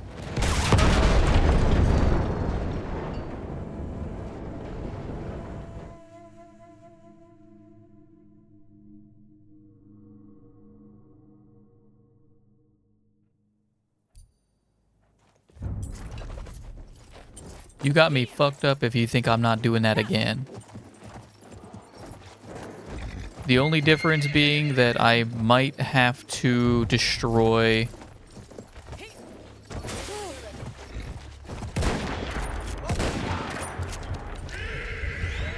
Yep. Mine. Oh my god. He's fine.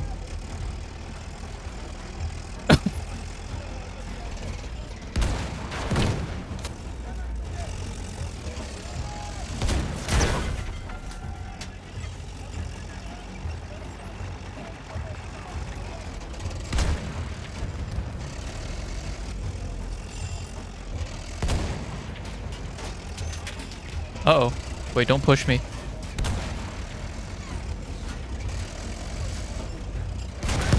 Son of a gun. What was that one option that I changed?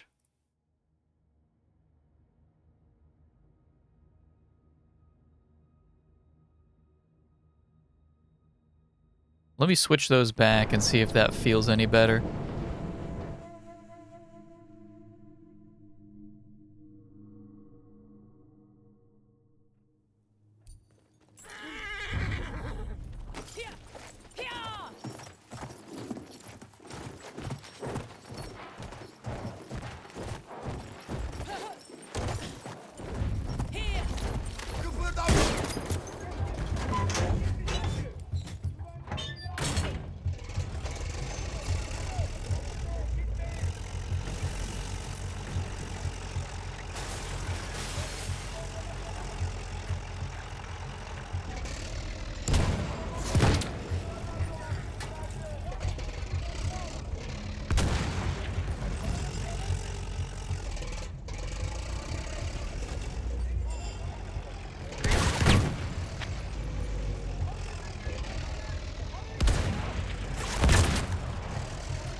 There's a hit. Oh my god, we both suck at this.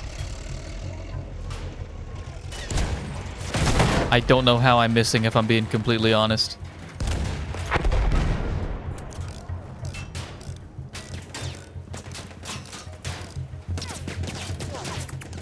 I'm zeroed for like 500 meters. I'm glad the sniper... I've got multiple snipers watching me just in case.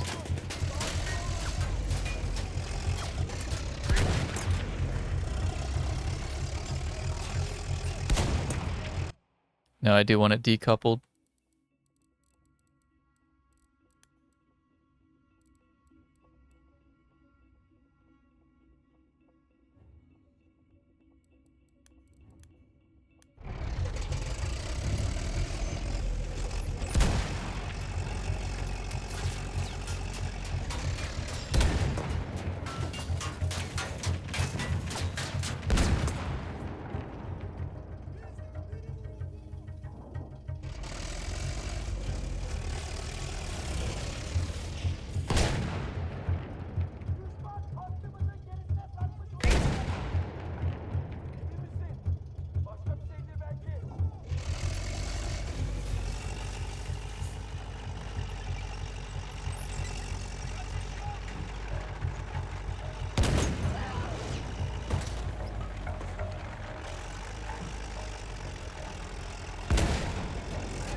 What are the challenges?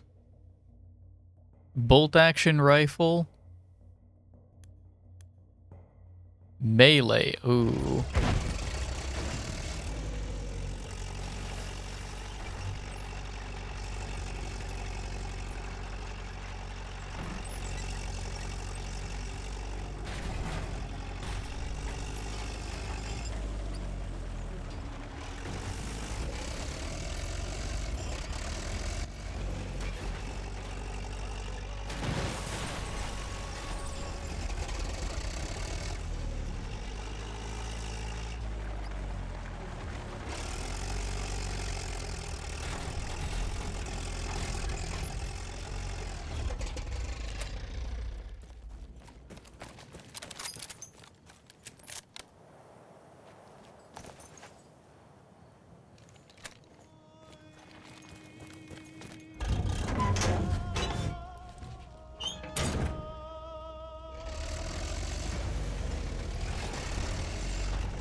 You guys, you didn't hear the tank rolling around? You thought that was like a routine exercise?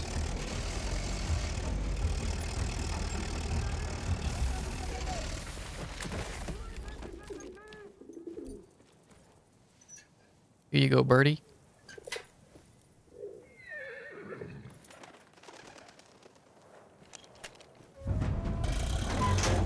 A single order wouldn't be enough. Ottoman protocol required the message to be received in triplicate before the train would acknowledge it as genuine.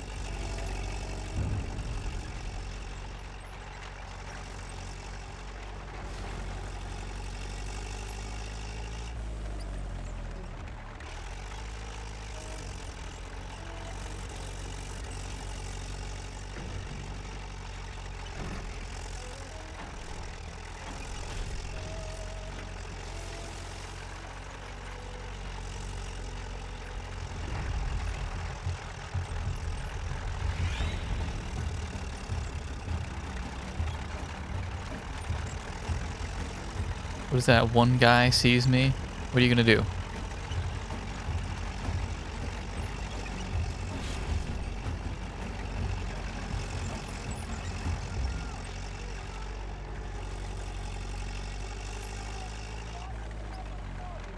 This one's a ways away out here, isn't it? What the hell are they shooting at? Not me.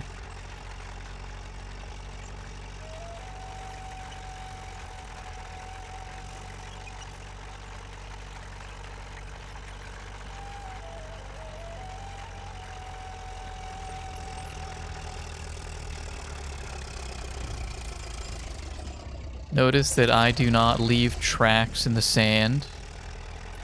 That is unfortunately like a minus. It's like a -2 there.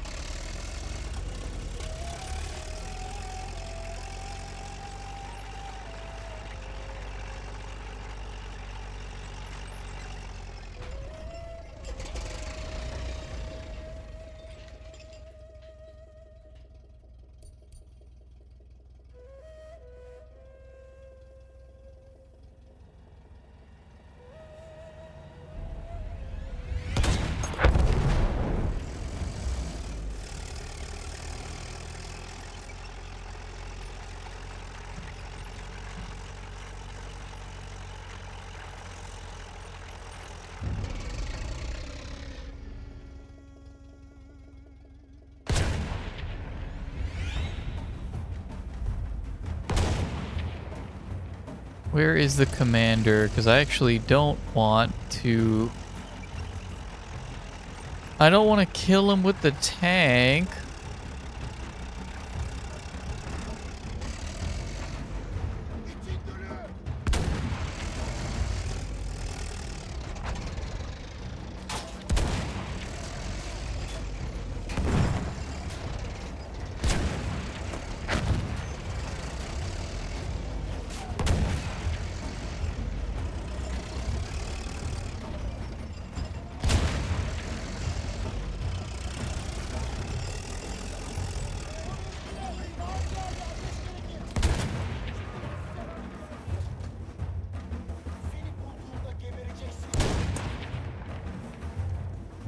That was the commander? Well...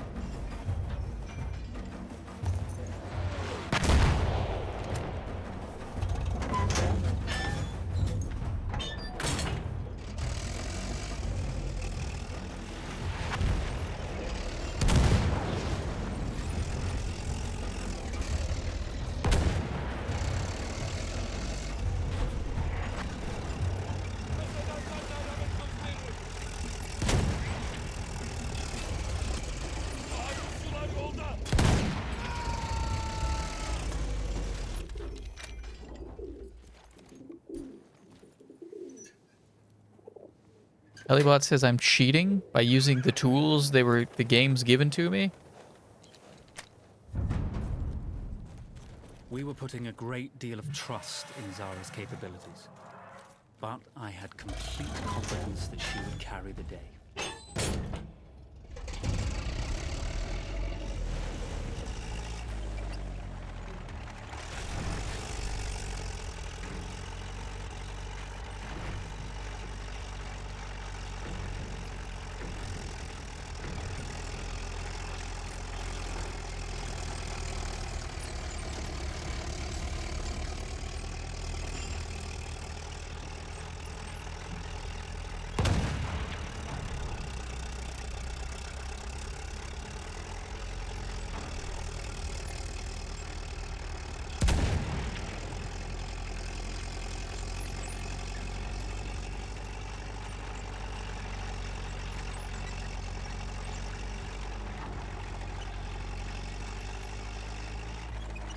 Ooh, we're going urban now.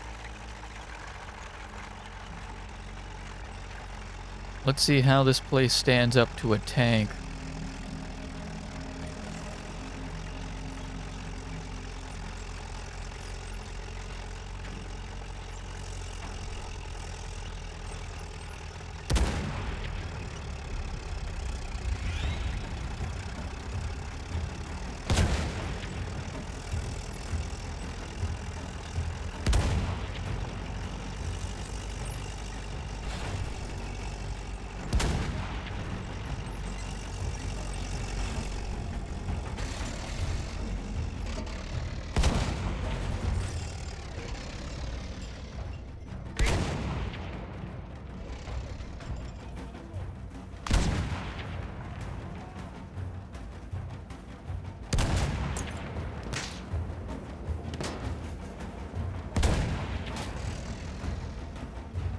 Like, where actually, like, is my thing firing here?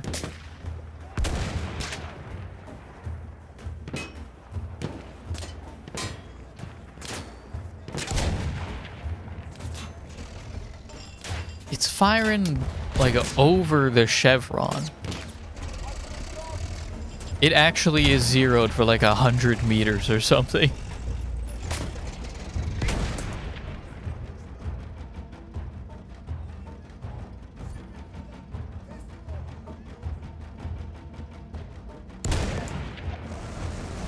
Yeah?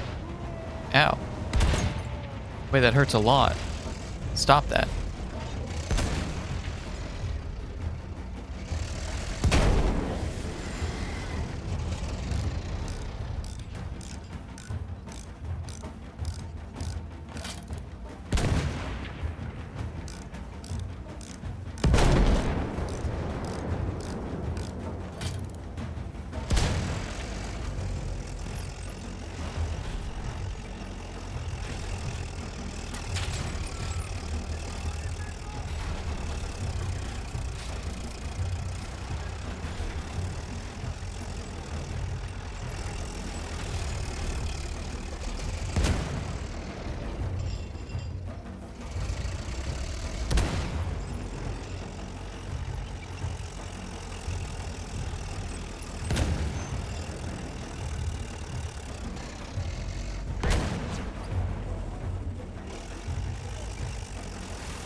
I'm gonna have to come in there myself.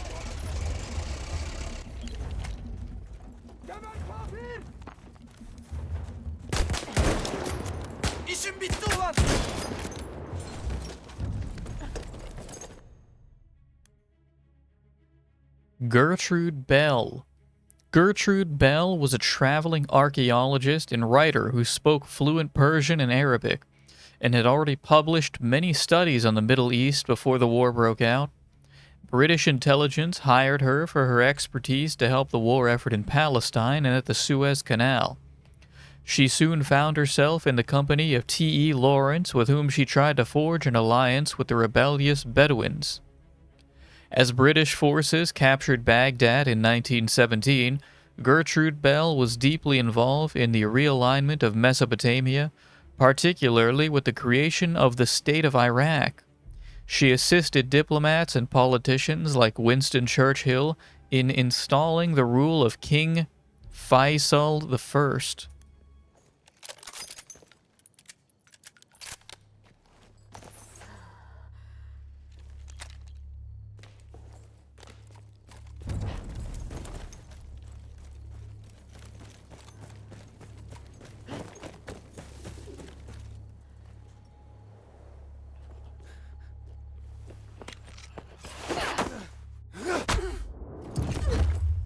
All right. Yeah.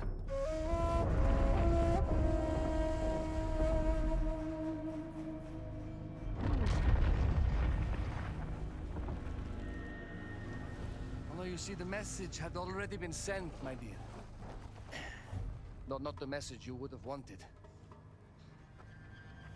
Lawrence was such a good host. It almost seemed rude to escape. I made sure to note the location of Lawrence's camp, of course. Which means the train knows too. Twice, you told that train everything was clear. But I told it exactly where to attack.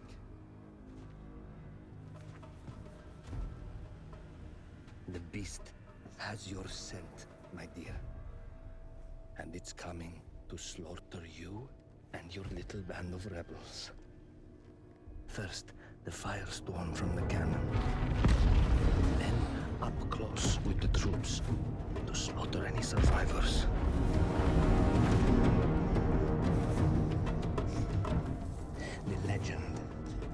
Lawrence of Arabia dies tonight.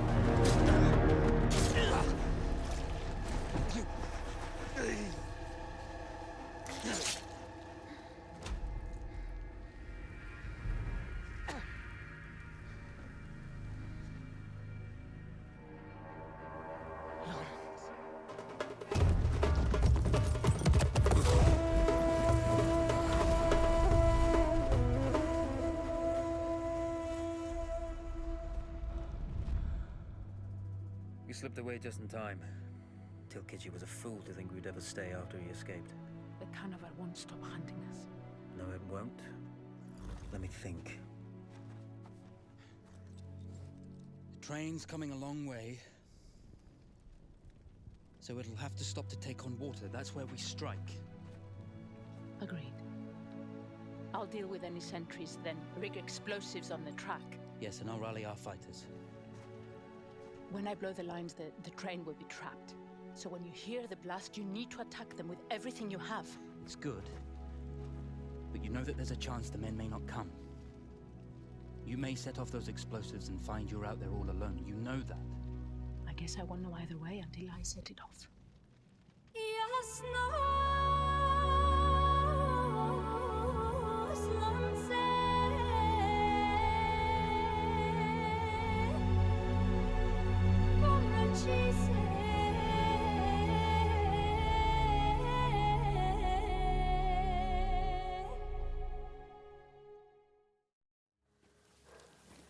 Man makes plans, and God laughs. As it turned out, the small town where we would ambush the train had a significant enemy presence. Those troops would have to be dealt with before the explosives could be set.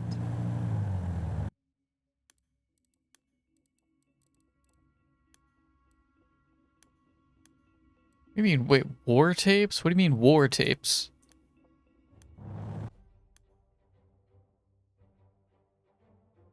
Destroy 3 vehicles while undetected. 2 field guns operational.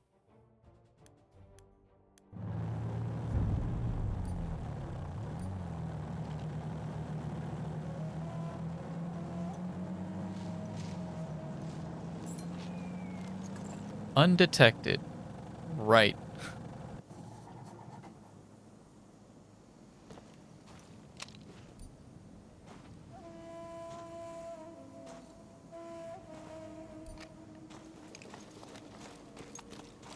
In broad daylight.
How liberal are they with the whole silenced weapons in this game?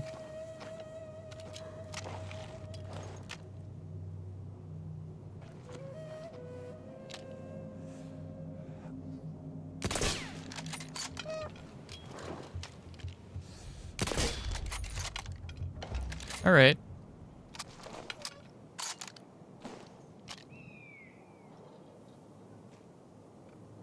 Wait, are they coming to invest? Are they all coming to investigate? Uh-oh.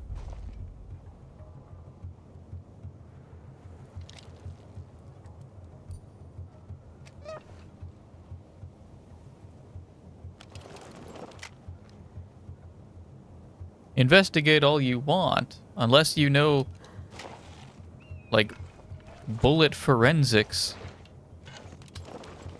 You're not gonna know I'm at the top of the water tower.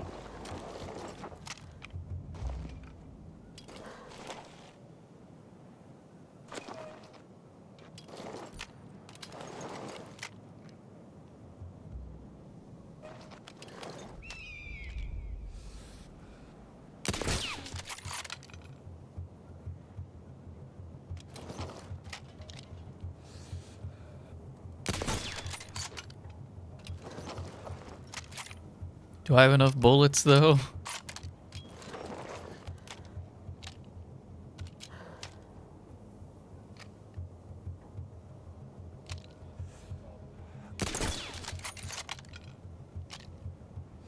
Those troops in the village had to be dealt with before we could push on with our plan to destroy the train.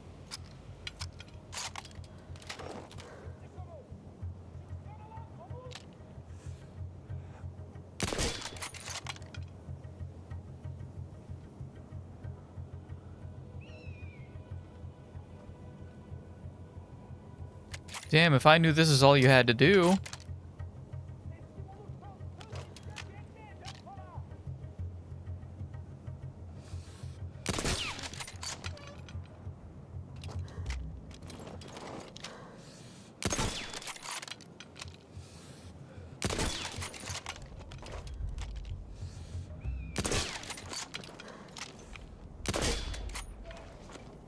All right. Oops. All right. Yeah, that was not that bad. Okay. Fuck me for trying to play the stealth section as a stealth section. I just had to kill everyone.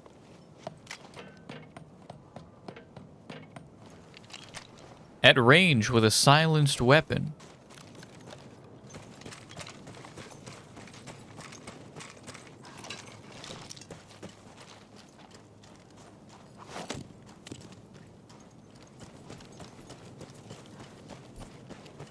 That should have been everybody. Unless we had some lazy bones.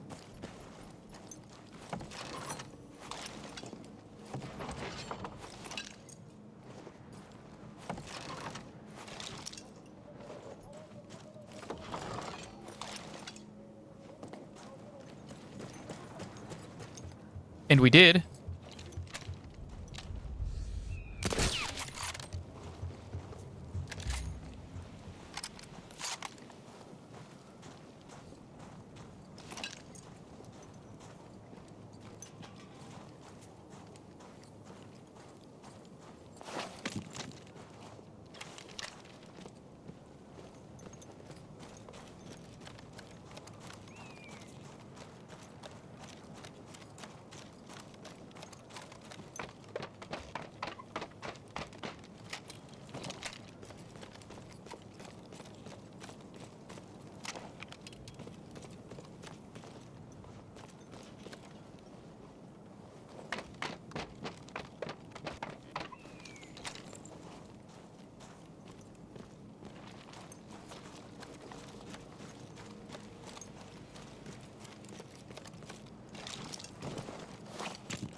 Armored cars in the desert.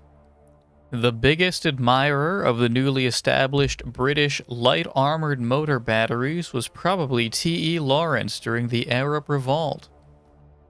He would use the high mobility and speed of his 9 armored Rolls-Royces to carry out fearsome hit-and-run attacks against Ottoman garrisons and outposts. Although outfitted with thinner armor than tanks, their ability to quickly advance over desert ground under enemy rifle fire made them highly effective assault vehicles. Attacking with a water-cooled 303-inch machine gun mounted inside a revolving turret Their main task was to tie down the defenders as infantry and cavalry advanced in their wake.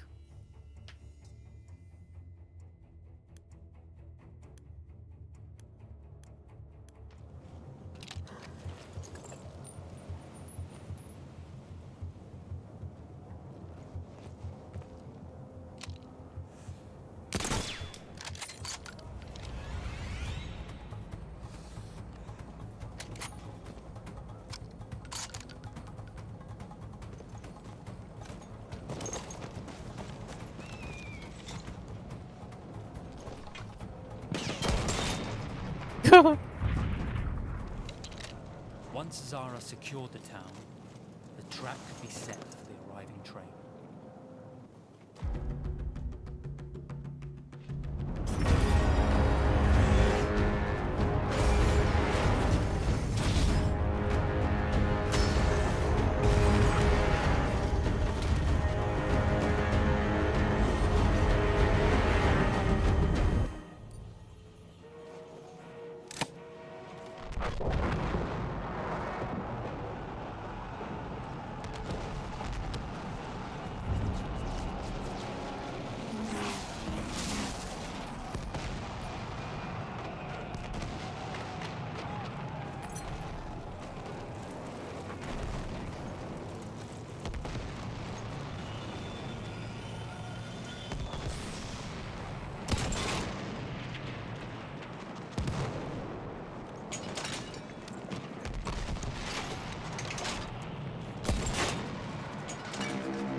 Whoa, okay. What the hell just happened? I don't know.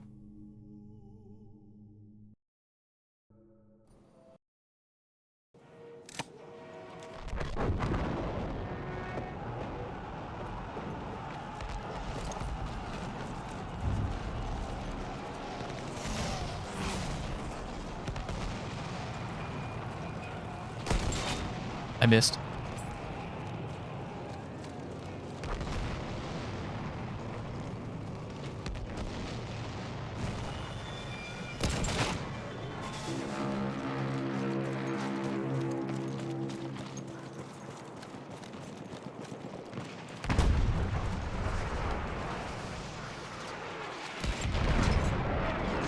Dude, what? Wait, I actually don't know what's, is it the train? Is it just blasting me?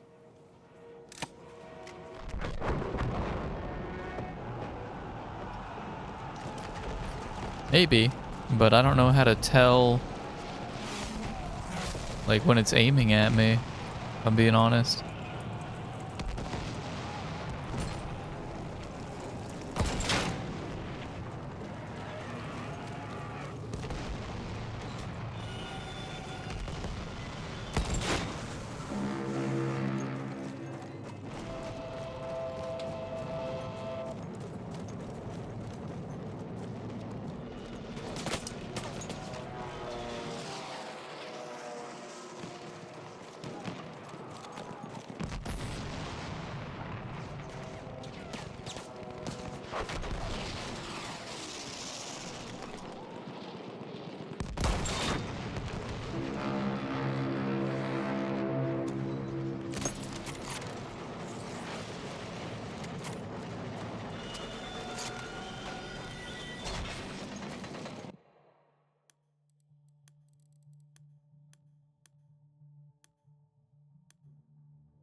Tank of air would probably maybe help, I don't know.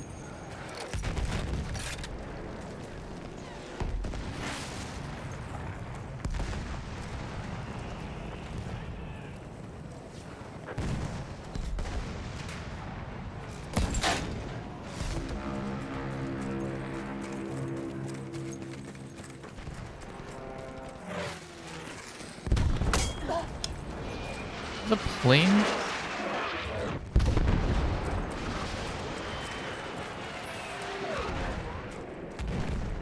Can I shoot them down? It would probably be way too much effort for what it's worth.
Oh, did I take him out? Yeah, I did. Okay. Ow.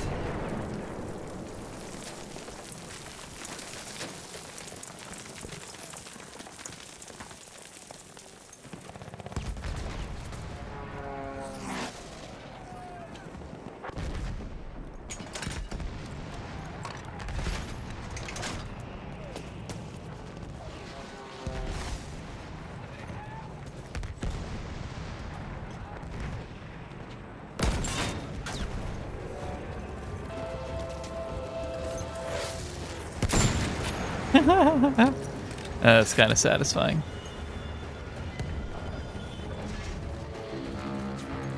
You guys just keep the infantry busy.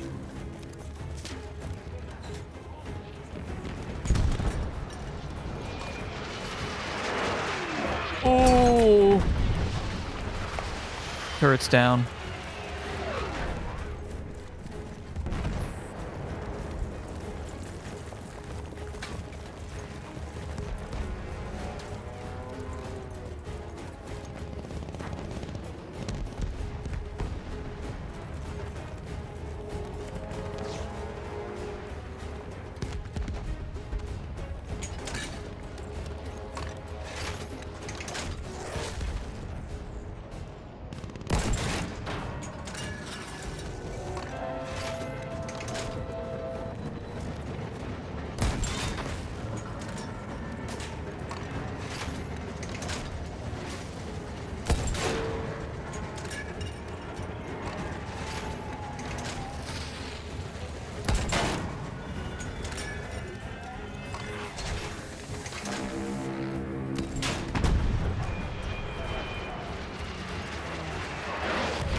Okay.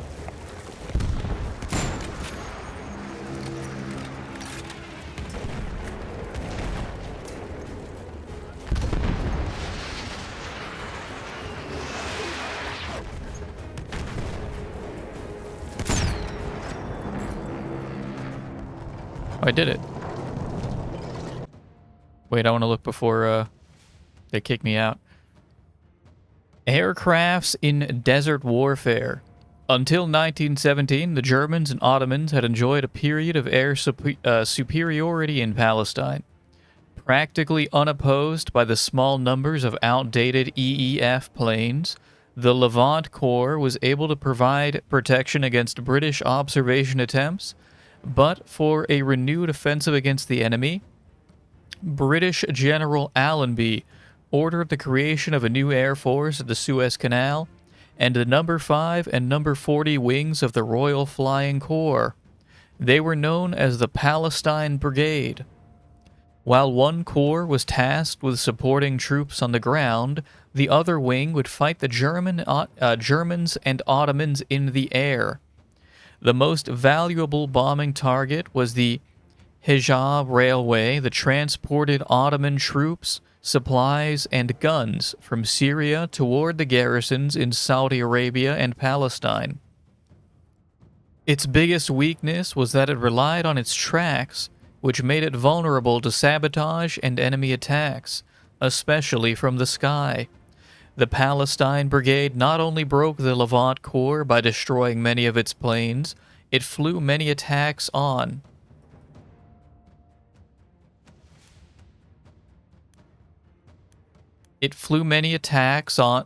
Dude, are you... no, hang on, no, you're fucking with me, right? How is this so broken? Are you for real? Are you kidding me?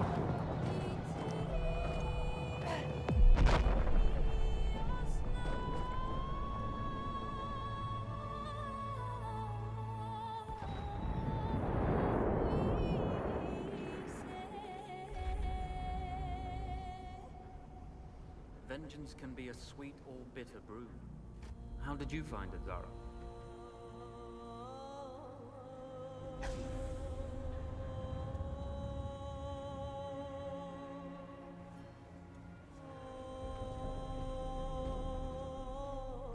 And you're right, we do need to think bigger, act bigger.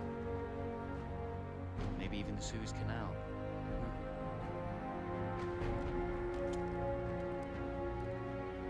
Tell me, what do you know about battleships?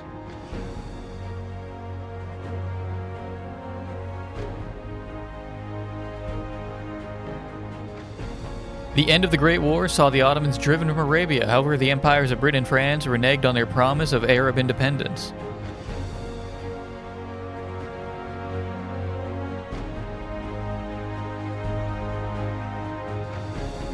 T.E. Lawrence remains a figure of controversy.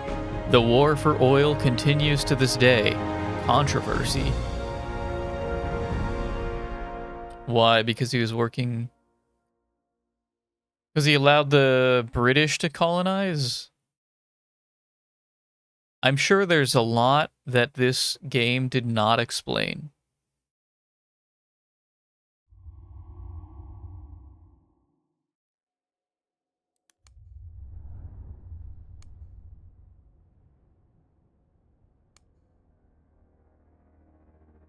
A closing message from the Battlefield 1 team, dedicated to those who served.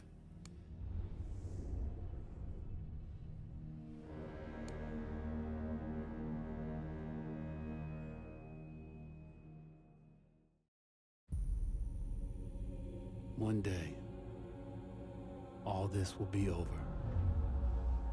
The war to end all wars will be won by one side or the other.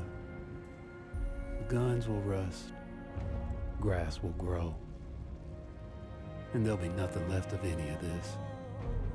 The land will heal itself, as everything does in the end. We'll be long gone by then, but maybe not forgotten.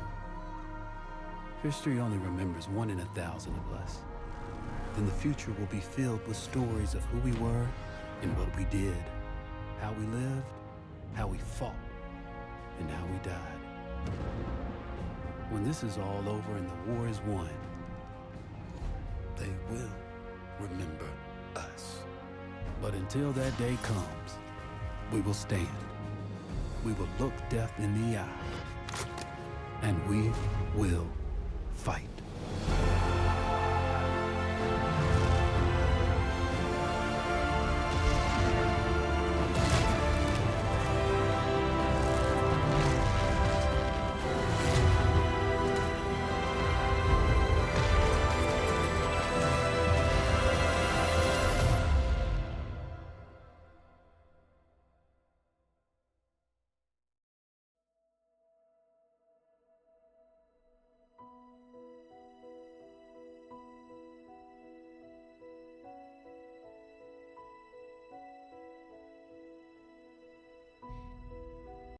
Oh man. All right. Well, that was the Battlefield 1 single player campaign. That was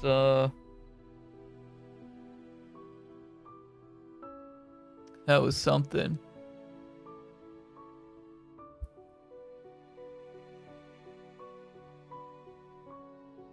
I'm out of coffee.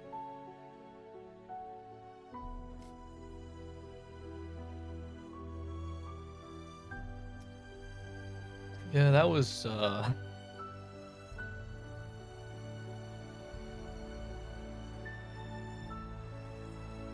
I really do think,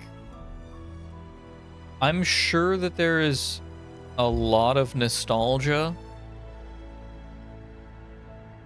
but there's no fucking way that the older games, like the older games campaigns, were this bad. I don't believe it. I really don't. And I don't remember. I don't remember the Battlefield campaigns. I never played 4. That's something we could do. We could do the Battlefield 4 campaign and hope that it's better than this. This was bad. This was bad.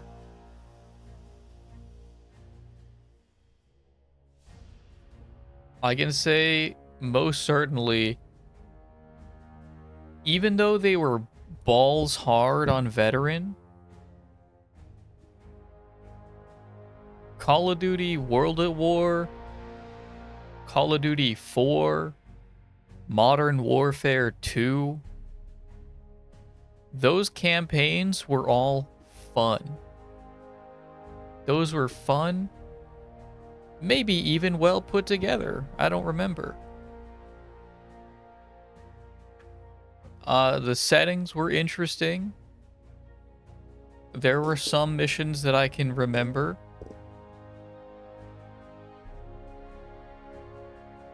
Yeah, hey, those were pretty good.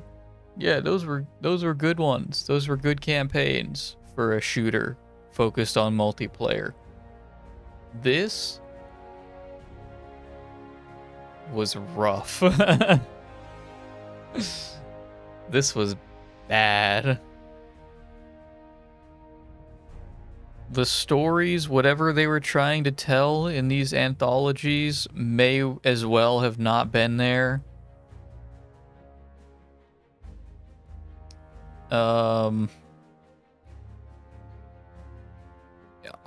This is not even getting into the historical inaccuracies that are supposedly there, and I do fully believe that, but I can't touch on that because I haven't looked into it. Maybe we can look into it right now. Unfortunately, that is going to mute the game. Battlefield 1 campaign historical accuracy.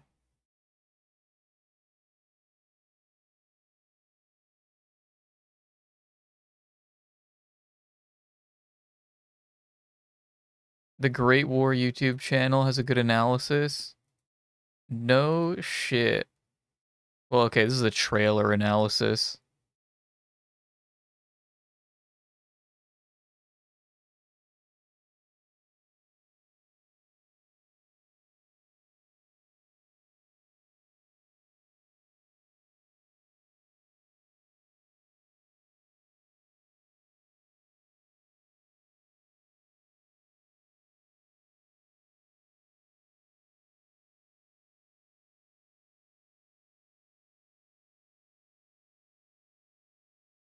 What's this one? Forgotten Weapons did a segment on the Battlefield 1 weapons. Okay, and that's an interest.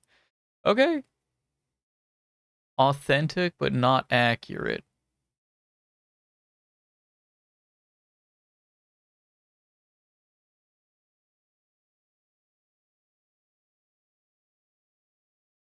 Master and Commander. What's this one? Oh, okay.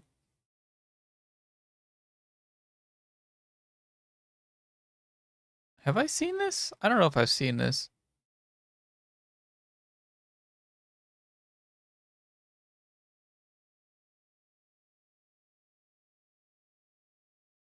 Would compare it to World of Tanks in terms of realism and accuracy. All right, that's not a good... That's not a compliment.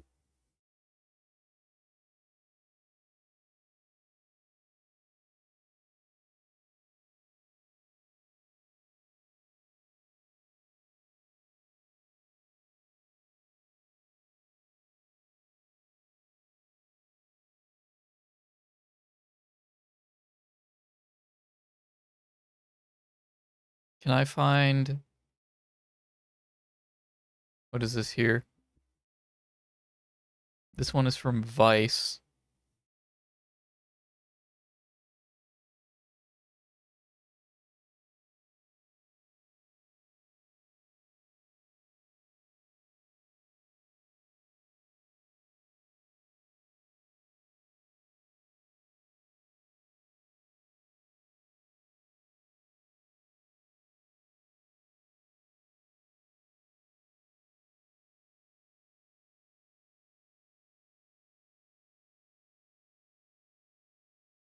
No, I don't care about the multiplayer maps. I want to hear about the campaign. No one even bothered to talk about the campaign because it's like tacked on.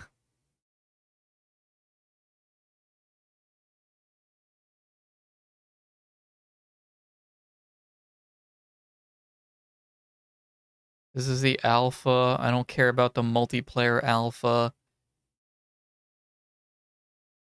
I'd need to find a video to like watch here. I can't find exactly what I'm looking for right this moment. I have to look more into it. Where was I going with this? They opted to do a lot of...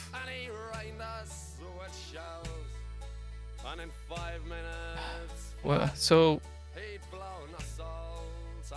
I already complained that the first two entire campaigns were focused on either vehicle segments, which is fine. It's just questionable to do that for like 50% of the first half of your game. When your game is a first-person shooter. They weren't even like that. They weren't even bad. They were fine. They were fine. There just wasn't a lot of like on-foot like shooting. And you could argue that Battlefield is a combined arms type first-person shooter, and it is. And it is. Fair enough. Yeah, I'll give you that. They wanted to show off the tanks, and they wanted to show off the air-to-air. Those were both fine. The stealth segments. What are you doing? What were you doing? It's like they asked the focus group what they liked in Assassin's Creed games. They said stealth and said, okay, we're gonna put stealth in Battlefield 1.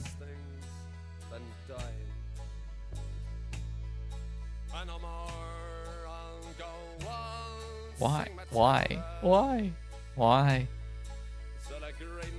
There was no need for it to be. There really was no need for it to be there outside of maybe like one. You could do one specialty mission focused on that.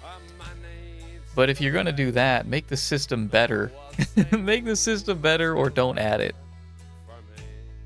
They picked really the worst combination of things.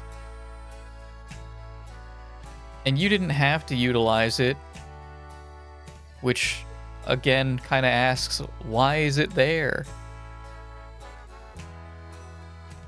Why is it there? There's no real benefit to it. It takes 4 times longer. And it doesn't make things any easy. You don't gain anything from it. You lose a lot of time doing that. It's so slow. Like, it's not fun either. It wasn't really fun. You throw a bullet casing and then wait 2 minutes for the enemy to meander on over because they walk at a snail's pace. And it's shoehorned. It's yeah, the stealth being shoehorned in everywhere.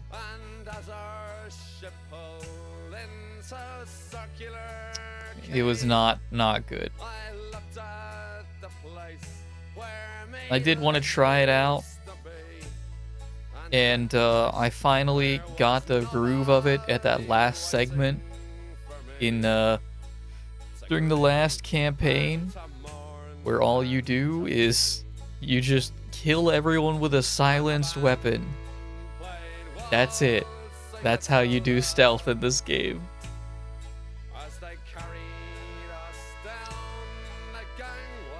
I can't think with this song. I'm sorry, I can't think with it in the background. I can just turn down my volume.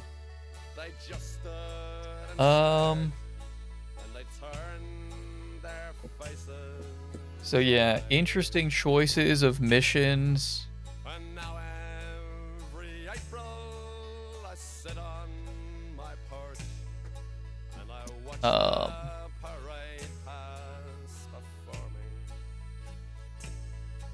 The difficulty was, I don't have any strong criticisms of it.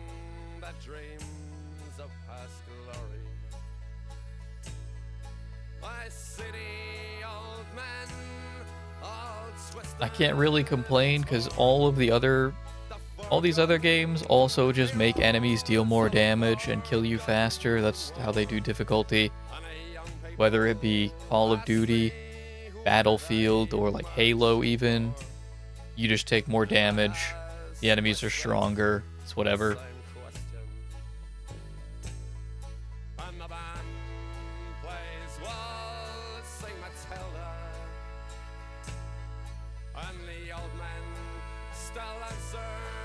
Thinking of what else there is to talk about here.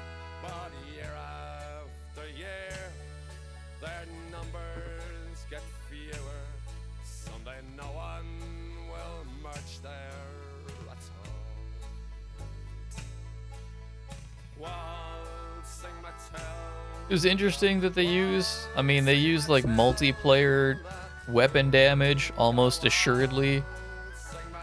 So these bolt actions could only one tap to the head. I don't think that was necessary. Maybe that's because I was playing on the highest difficulty. That's also a possibility. I don't think that was necessary.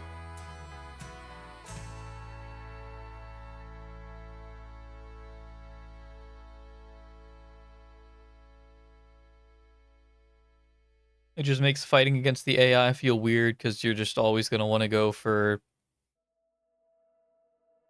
automatics then.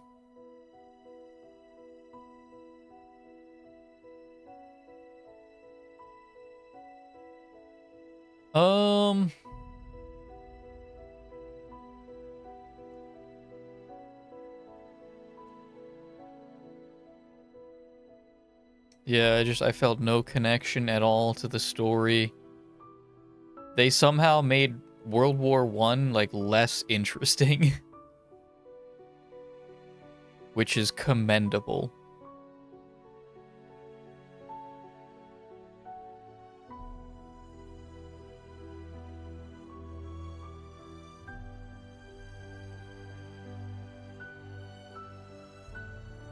Things that they did right.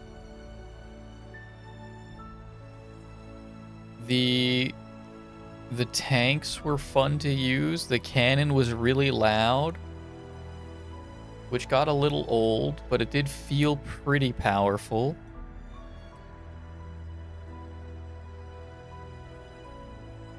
Yeah, the tank was fun to use.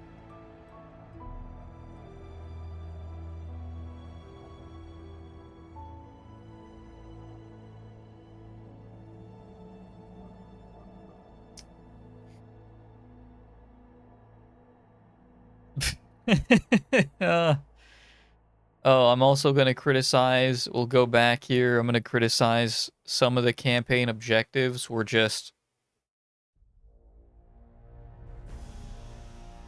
It was literally just capture this point while a handful of enemies streamed in every handful of... every like dozen seconds.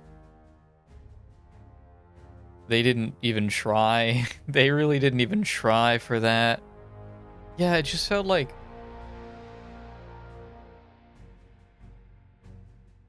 some of these, it felt like they put effort into, and some of these were just garbage filler. Worse than what I'm used to. The so at the end there, at the end, that tank boss battle was kind of interesting. That one was kind of interesting once I understood what was going on. I was being killed by artillery is what was happening at the beginning. But that was kind of interesting. That was cool.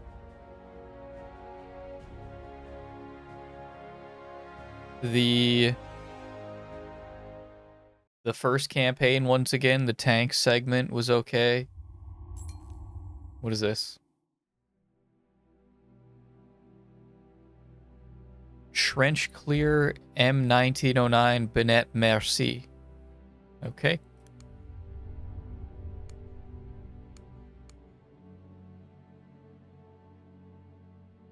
Oh gosh.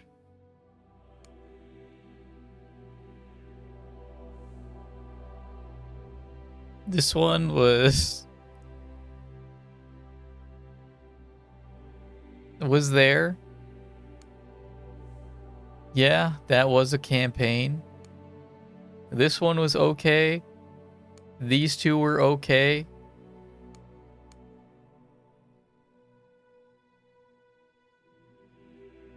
Yeah, the whole capture a point because we just copied it over from multiplayer was not particularly engaging at all. That felt really weird.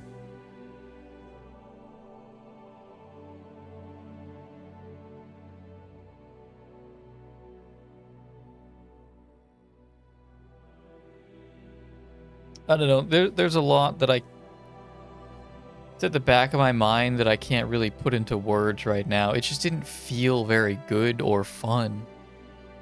It didn't feel like a campaign.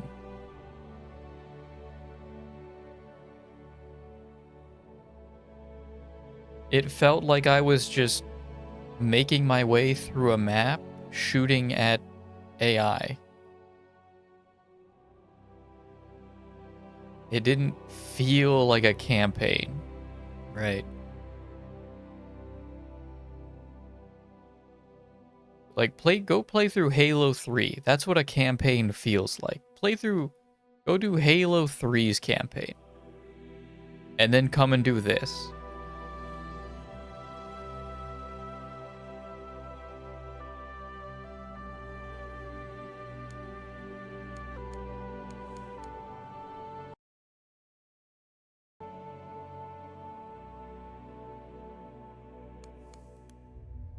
Well, here, I got 2... Can I look at the codex entries, by the way? My granddad fought in the Civil War. Before I left, he told me what it takes to stay alive, but nothing could have prepared me for what I saw. New machines of war, like the tank. I'm not sure. I'm not sure where I would see that.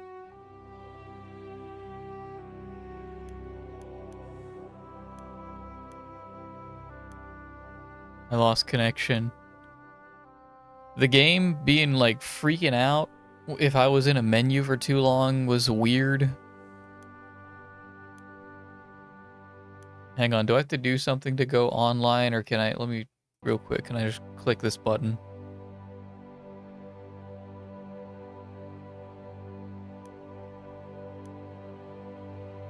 Here, I'll show you what we got. What is this?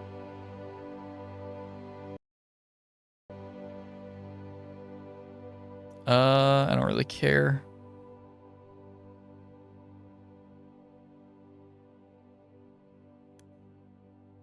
I got 2 of these crates. Puzzles? What do you mean puzzles? What does this mean?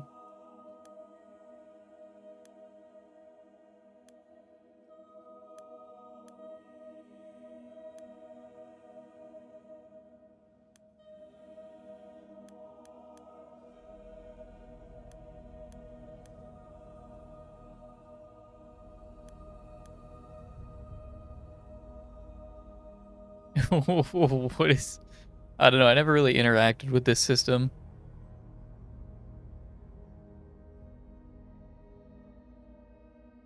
$50 scraps per day by playing and finishing 1 round of multiplayer. Play well and earn 50 more. What does that mean, play well? 50 scraps per day. So it takes you almost a week to get a skin. Do you see how many skins there are? Oh, I'm sorry. That was for the common skins.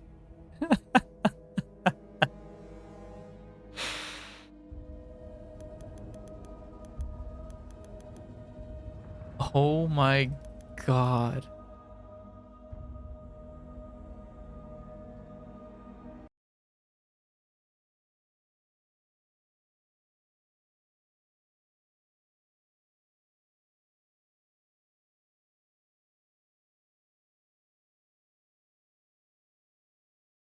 It would take you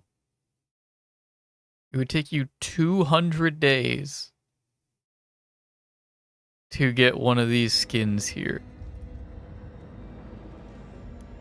I don't know where I got these scraps from. I don't understand what this system is, but I got some of these.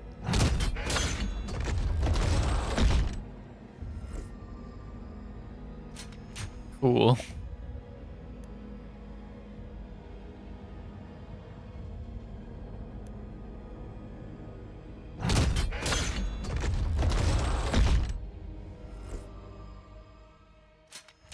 All right. You've no get what okay, hang on.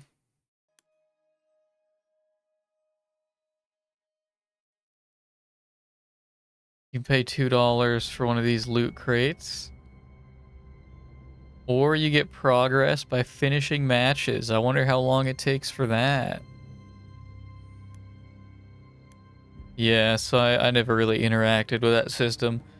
Battlefield 1 is the last Battlefield that I really played.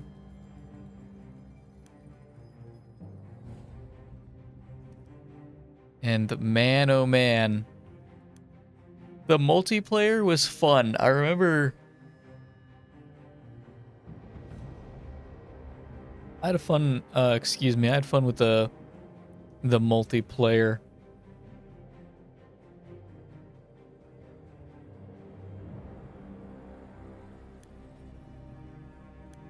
I had fun with the multiplayer when I played it. Campaign was like a 2 or 3 out of 10, if I'm being honest. Like it functioned.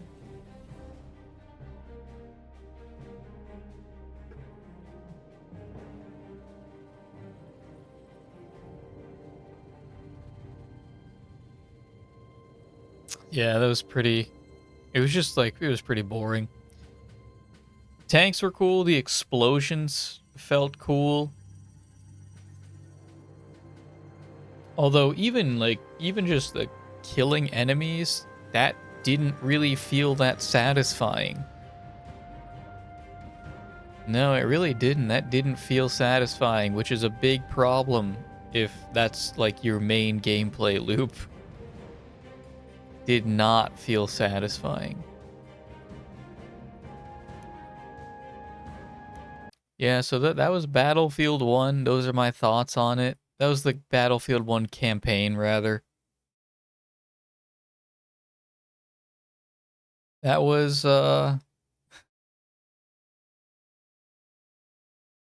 hey, it was something, man. We did it. I always wanted to play through, and I finally did. I finally got to play through the campaign for that. Maybe at some point we'll do Battlefield 4's campaign and see if that is any good.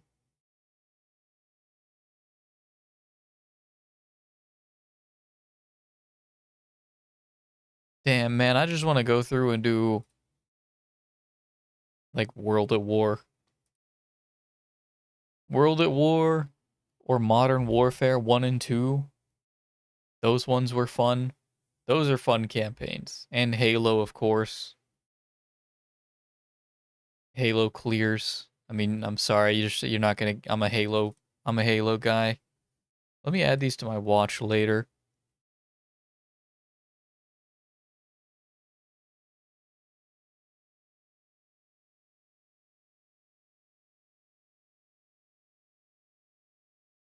They did a couple videos on the Battlefield 1, so I'm gonna. Those and Forgotten Weapons. I want to see both of these at some point. I'm gonna watch those.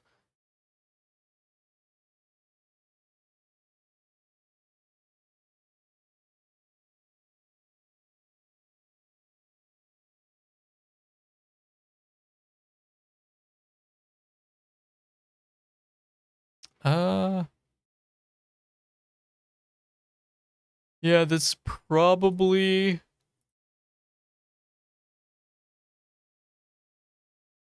Excuse me. Probably it for me. I don't think I want to do anything else right this moment.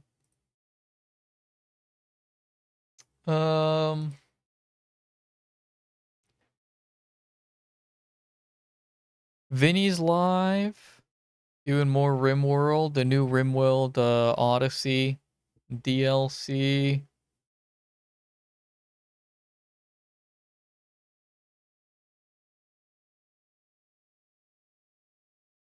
Yeah. Yeah. Okay.